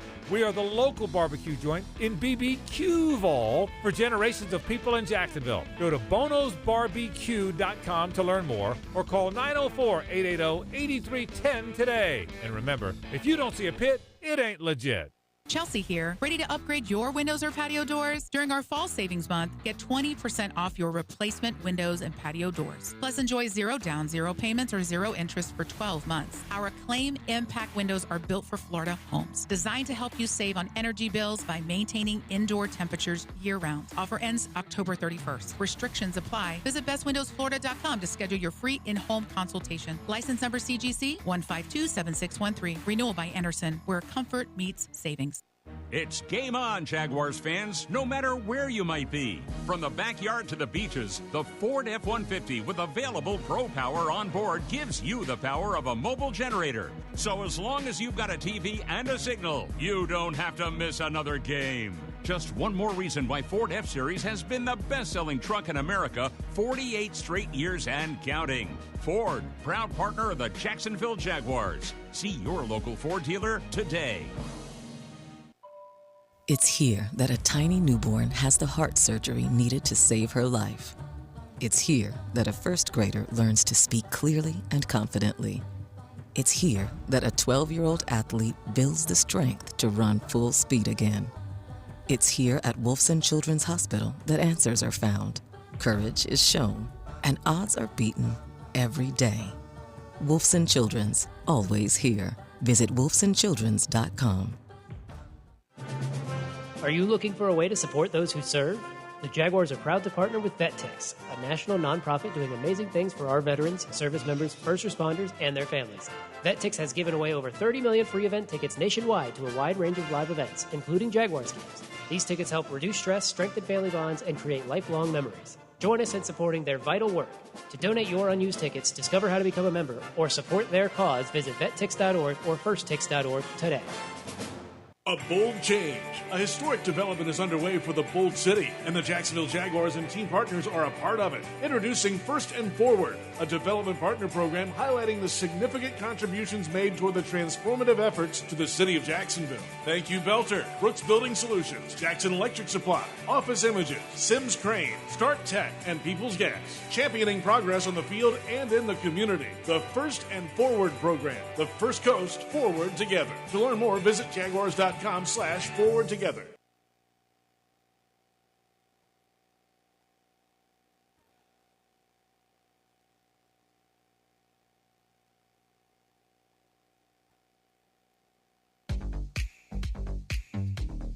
In Wembley Stadium in London, Mike Dempsey from the Hyundai Studios. The Publix Tailgate Show continues.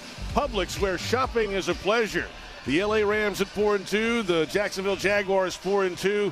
It's Week 7 at Wembley Stadium in London. A 2:30 London time kickoff, 9:30 a.m. Eastern. The inactives are in. Let's get to the Jaguars players down today. Linebacker Devin Lloyd did not make the trip with a calf injury. Khalifa Lassi will not play today, the safety. Running back Cody Schrader is out today. Rookie offensive lineman Wyatt Milam unavailable. Quentin Morris, the tight end, did not make the trip as well. He will not play in this game. Colin Saunders is another inactive for the Jaguars today. The Jags did call up Branson Combs, linebacker, a rookie out of Wake Forest, from the practice squad for this game. How about the Rams, Mike? All right, JP. Well, obviously, Puka Nacua, the headliner here, their star wide receiver, inactive. We knew that coming into today. But the right guard, Rob Havenstein, also unavailable for this game, along with backup center Bo Limmer, backup running back Jarquez Hunter, and backup defensive lineman DeJuan Johnson. Stetson Bennett is the third emergency quarterback today for the LA Rams. There you have it. The inactives are in, and from the backyard to the beaches, the Ford F-150 with available Pro Power on board gives you the power of a mobile generator. Ford, proud partner of the Jacksonville Jaguars. See your local Ford dealer today. Joining us live from the broadcast position here at Wembley, Henry Hodgson, GM of NFL UK. We've traded messages, we've traded emails, we finally meet in person. Thanks for coming on with us this afternoon. How are you? Thank you for having me, JP. It's great to be here with you guys and great to have the Jags back at Wembley. Yeah, a 14th London game for the Jaguars, the 11th at Wembley for the Jags. And let's rewind a little bit to when Jags owner Shad Khan made the commitment here starting in 2013 to play at least a game here every year. What did that do to help support the NFL's initiatives here in the UK, and then now it's grown into a European initiative? I think it's a huge thing. I think, we know from an NFL standpoint through our research, but also you would know it, I'm sure, anecdotally as a fan of any sport, people are going to fall in love with a team. That's what really kind of drives fandom. And so having a team commit to play in London every year, having the Jags do that is a huge thing for us to grow fandom in the UK. And I think you can see the growth of NFL popularity in the UK kind of on that trajectory since the Jags made that commitment has been pretty much, that's where we've seen an up and to the right in terms of fan development as well. So it's very exciting to have that commitment.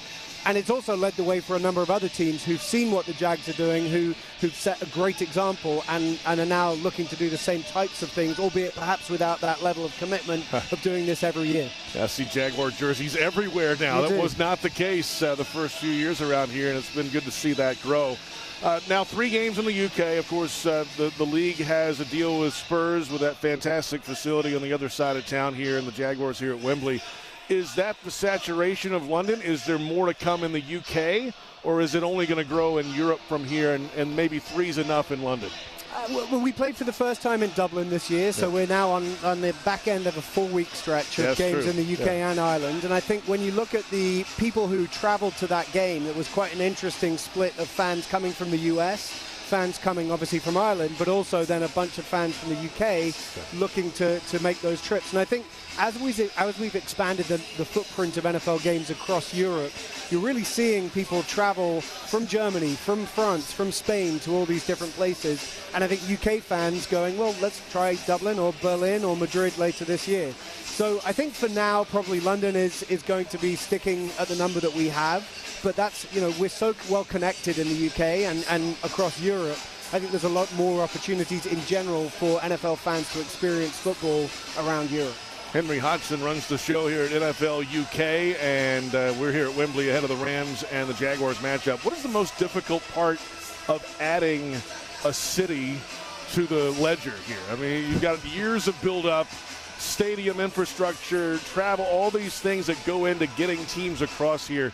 When you add a city to it, how much backlog of work is there building up?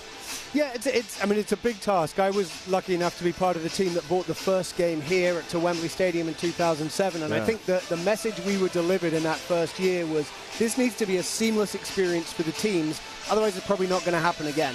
And that's been number one priority since then. I hope the Jags would agree that we do that we deliver that seamless experience. And I think London, because we've been playing here for so long, does feel like that seamless experience. But you're absolutely right. Those new cities we go into, we really have to make sure that we can do the same thing. And that goes for, obviously, the stadium and the game day experience, but also for the clubs, the hotel, the transportation, accommodation, flights in and out, all of those things have to be, and there's a lot of work that goes in operationally to make sure that's the case. But I think at this point we sort of have the blueprint, and that blueprint grew out of playing games in London. And the playing surface has changed as well, right? Yeah, that's certainly an important issue for us to make sure we get right. No doubt about it. Henry Hodgson with us, and it's the first time the Jaguars have had a winning team coming into London ever, which kind of opens a lot of eyes around this country. And this matchup today, this is one of the best you've had, I think, internationally, right? I think so. And look, we schedule these games, relatively early, certainly before the schedule gets released. And we know enough that the NFL is so unpredictable. You never quite know what you're going to get. But I'm really excited about today's matchup. I think it's a really strong one. It'll be one of the better ones that we've had anywhere in the world in the last few years.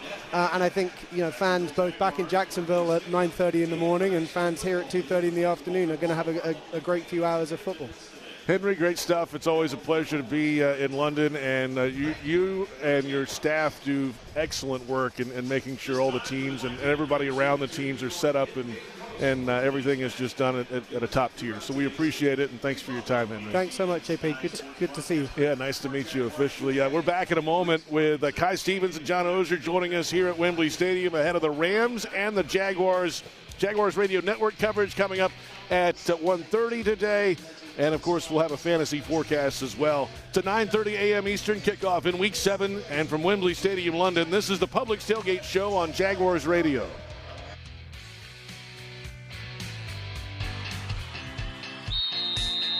It's game time, Jaguars fans. This season, feed your fandom with the Jaguars sub from Publix, the official supermarket of your Jacksonville Jaguars. Wow! Sink your teeth into crispy chicken tenders, boar's head bacon, melted cheddar, sweet coleslaw, and smoky barbecue mayo, all stacked on a fresh white roll. Taste the hype only at Jacksonville Publix locations. Publix, where shopping is a pleasure. 2 hours ago, Kyle arrived at the bar. Hey, what's everyone drinking? 30 minutes ago, Kyle got his friends another round of drinks. Cheers! 5 minutes ago, Kyle decided to drive home drunk. A minute ago, a law enforcement officer pulled up behind Kyle. Sir, have you been drinking tonight? A chain of events that began 2 hours ago is about to change Kyle's whole world. Drive sober or get pulled over. Brought to you by FDOT. Mr. Chubby's Wings is a whole lot more than just wings. Craving the ultimate game day experience? Look no further. Swing by Mr. Chubby's and indulge in the biggest and best wings in town, all while soaking up the lively atmosphere with fellow sports fans. With plenty of game day specials and locations on the West Side, Fleming Island, Ponte Vedra Beach, and new this season, Everbank Stadium, they're here for all your game day needs. Mr. Chubby's Wings is a proud partner of the Jacksonville Jaguars. Mr. Chubby's Wings, before the game, after the game, and during the game. Hey, I'm Logan Cook, punter for the Jacksonville Jaguars. Driving distracted or stolen is dangerous for you, and it's dangerous for everyone on the road around you. Ride with Do Not Disturb. That call, text, or social media message can wait. Choose your music before you turn on the ignition. Anytime your eyes are not on the road ahead, you're distracted, so pay attention. But remember, drive high equals DUI. Plan ahead, have a designated driver, keep a clear head to see clear ahead, and let's get everyone home safely. The Polaris Factory Authorized Clearance event is going on now at Ride Now Jacksonville. This is your chance to grab a 2025 side-by-side or ATV at some of the lowest prices of the year. Save up to $4,000 on select 2025 models or get financing as low as 0.99% APR for 36 months. Shop now and mention Jaguars at the time of purchase and score big with Polaris at Ride Now Jacksonville. Financing no AC. Some restrictions apply. See dealer for details. Driver must be at least 16 years old with a valid driver's license to operate. All riders should take a safety training course. Call 800-342-3764 for more information. Hey, fellow Floridians. We're the Wombles. We're retirees with 5 grandkids. And huge fans of natural gas. When the kiddos visit from Ohio, we go through towels like pool water. That's why we love our natural gas dryer. It dries in a jiff. So we use less energy and save money, too. Yep. Get involved! Now earn up to a $300 cashback rebate when you install a new energy-efficient natural gas dryer. To learn more, go to peoplesgas.com/rebates.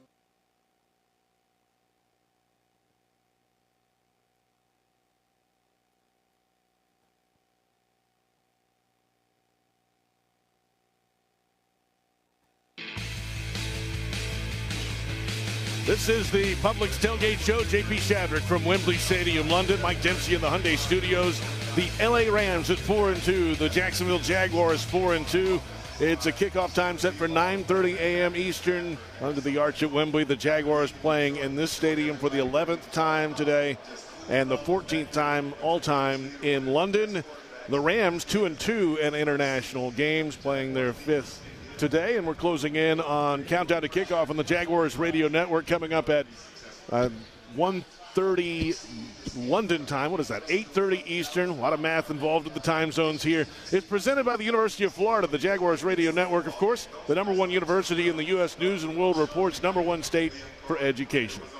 Time now for a fantasy forecast from Mike Dempsey. What you got, Mike? All right, JP, buckle up. We got a lot to get to here. Obviously, the big news coming out of this morning's game in London is that Puka Nacua, who's the #1 wide receiver in fantasy football, will not be playing. So hopefully you understand the Jags are going to shut down the Rams passing game regardless. But Tutu Atwell, Jordan Whittington would be pivots if you stuck within the same roster, but there are plenty of fish in the sea out there that are probably available in your waiver wire. We go to New Orleans at Chicago. DeAndre Swift, coming off his best game of the season, is listed as questionable with a groin injury. He said on Thursday, don't worry about it, I'm going to play. He's expected to be able to give it a go at 1 o'clock today. Travis Homer is questionable. You would be questionable to have Travis Homer near your lineup right now in fantasy. Miami at Cleveland, inclement weather. Wind gusts maybe up to 50 miles an hour, rain throughout the forecast. So good for the ground game, not so great for the passing game. Maybe avoid the wide receivers in that game. Focus in on the tight ends. One who will not be available, though, David Njoku, is ruled out of that game. So rookie Harold Fannin Jr. could easily be Cleveland's leading guy in terms of getting targets to the rookie tight end. New England at Tennessee, Mike Vrabel brings the Patriots back to his old stomping grounds. He's hopeful to have Stephon Diggs good to go. He is questionable to play, but said to be on the positive, optimistic side of questionable. Calvin Ridley is not, however. He picked up a hamstring injury last week. He's already been ruled out for Tennessee. Vegas at Kansas City. Brock Bowers is doubtful, not expected to play. They're slow playing him, getting back into the lineup. Jacoby Myers is truly said to be a game-time decision, so that's going to be one you're going to have to be paying attention to when the inactives come out for those early kickoffs if you're counting on Myers, who's not had a great season regardless, so you could probably find a better alternative on your roster. Philadelphia at Minnesota. Grant Calcaterra is out for the Eagles. J.J. McCarthy was listed as questionable. He's officially going to be the third emergency quarterback. Carson Wentz gets the start for the Vikings. Carolina at the New York Jets. Jalen Coker questionable. Optimism that he'll make his season debut. Garrett Wilson is doubtful for the Jets. The big intrigue is this now Rico Dowdle's backfield?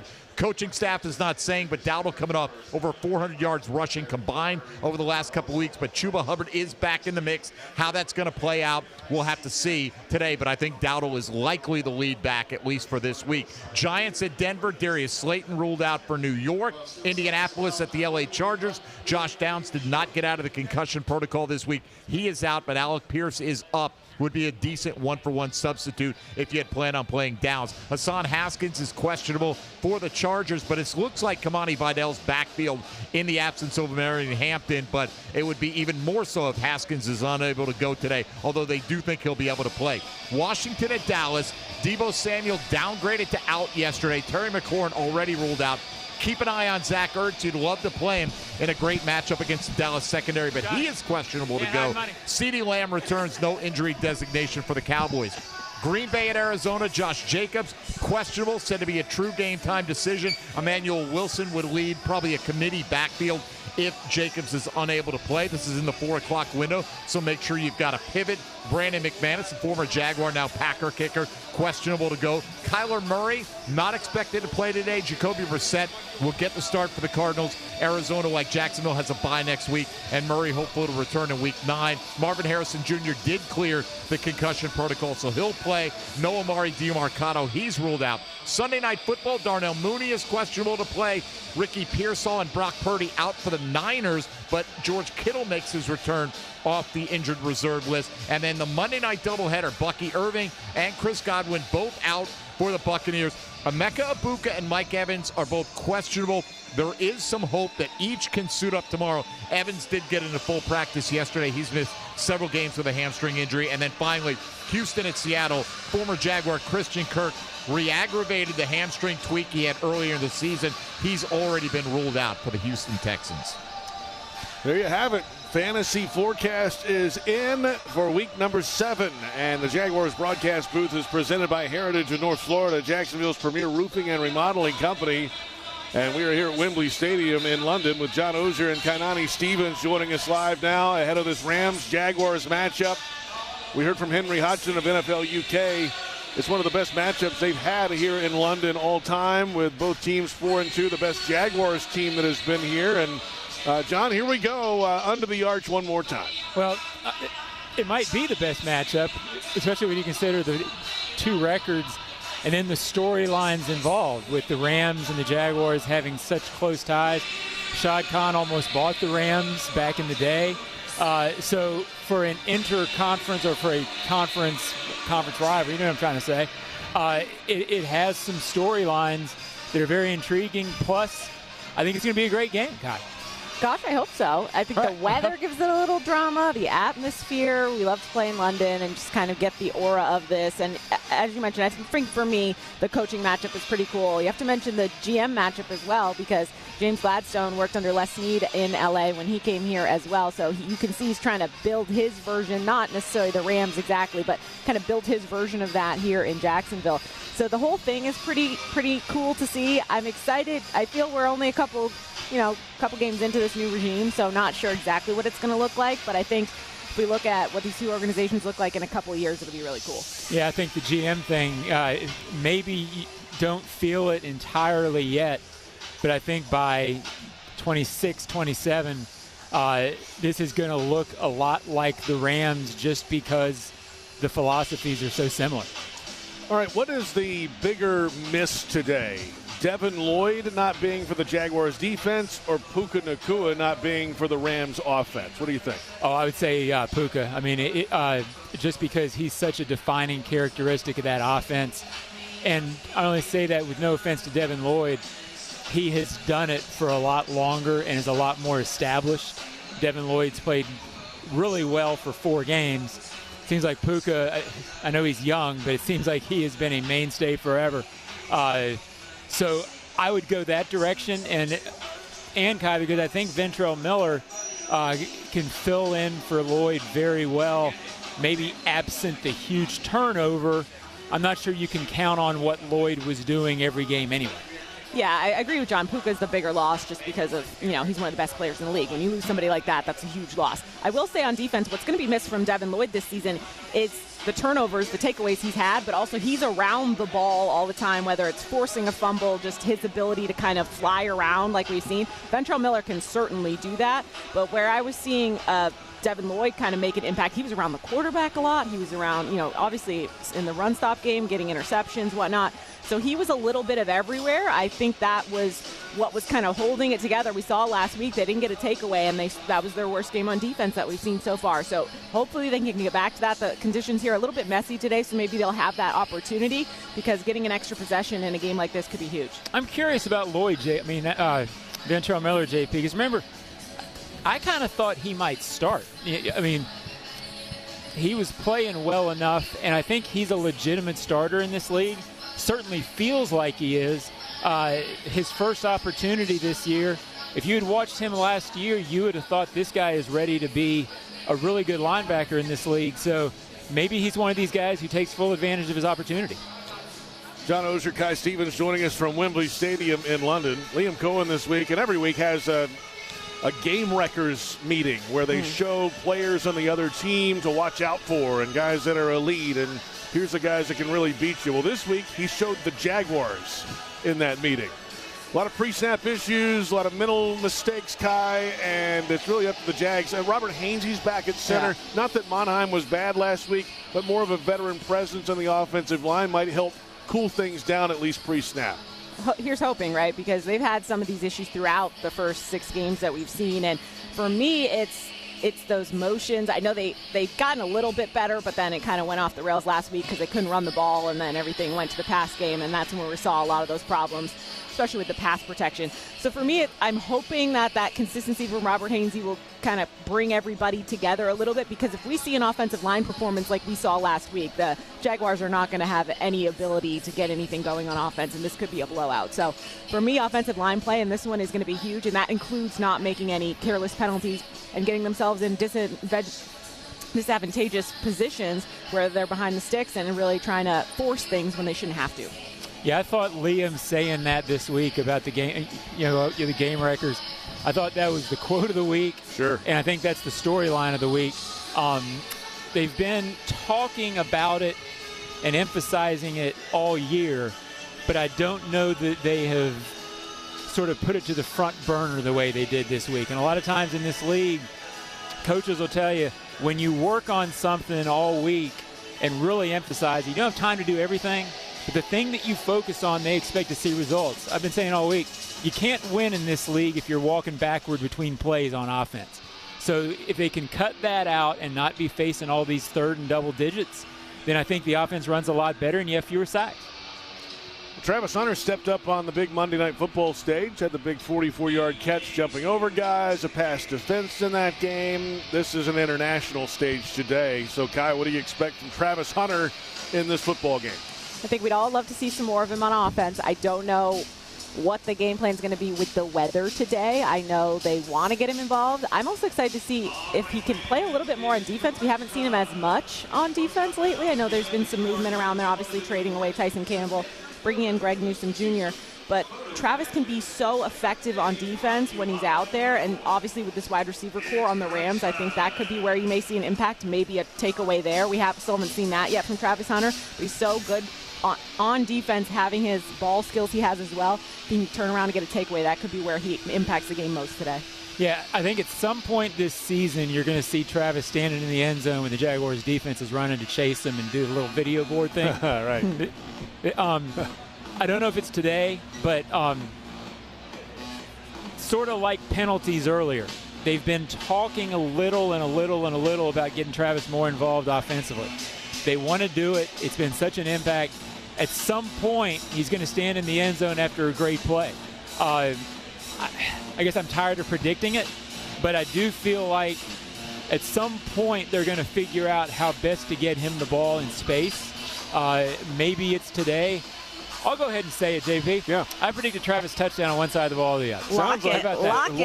Lock it up. And if I lock it, it's sort of like the adapters. Locks are different in the UK, so I don't have one with me. If I was back home, I'd lock it. Kai, you know what happened to John Oehser yesterday, by the way? That? Speaking of London. Dare I ask? He left his phone in an Uber. I did. Yeah. And found it, by the way. It was a stressful hour. It was for the Ozone. It was something else. I will say, was it 2 years ago John left something on the bus and we lost him outside the stapadium as well? That's right. It was also my phone. The UK not kind. It takes a village to get me home, JP. Apparently so.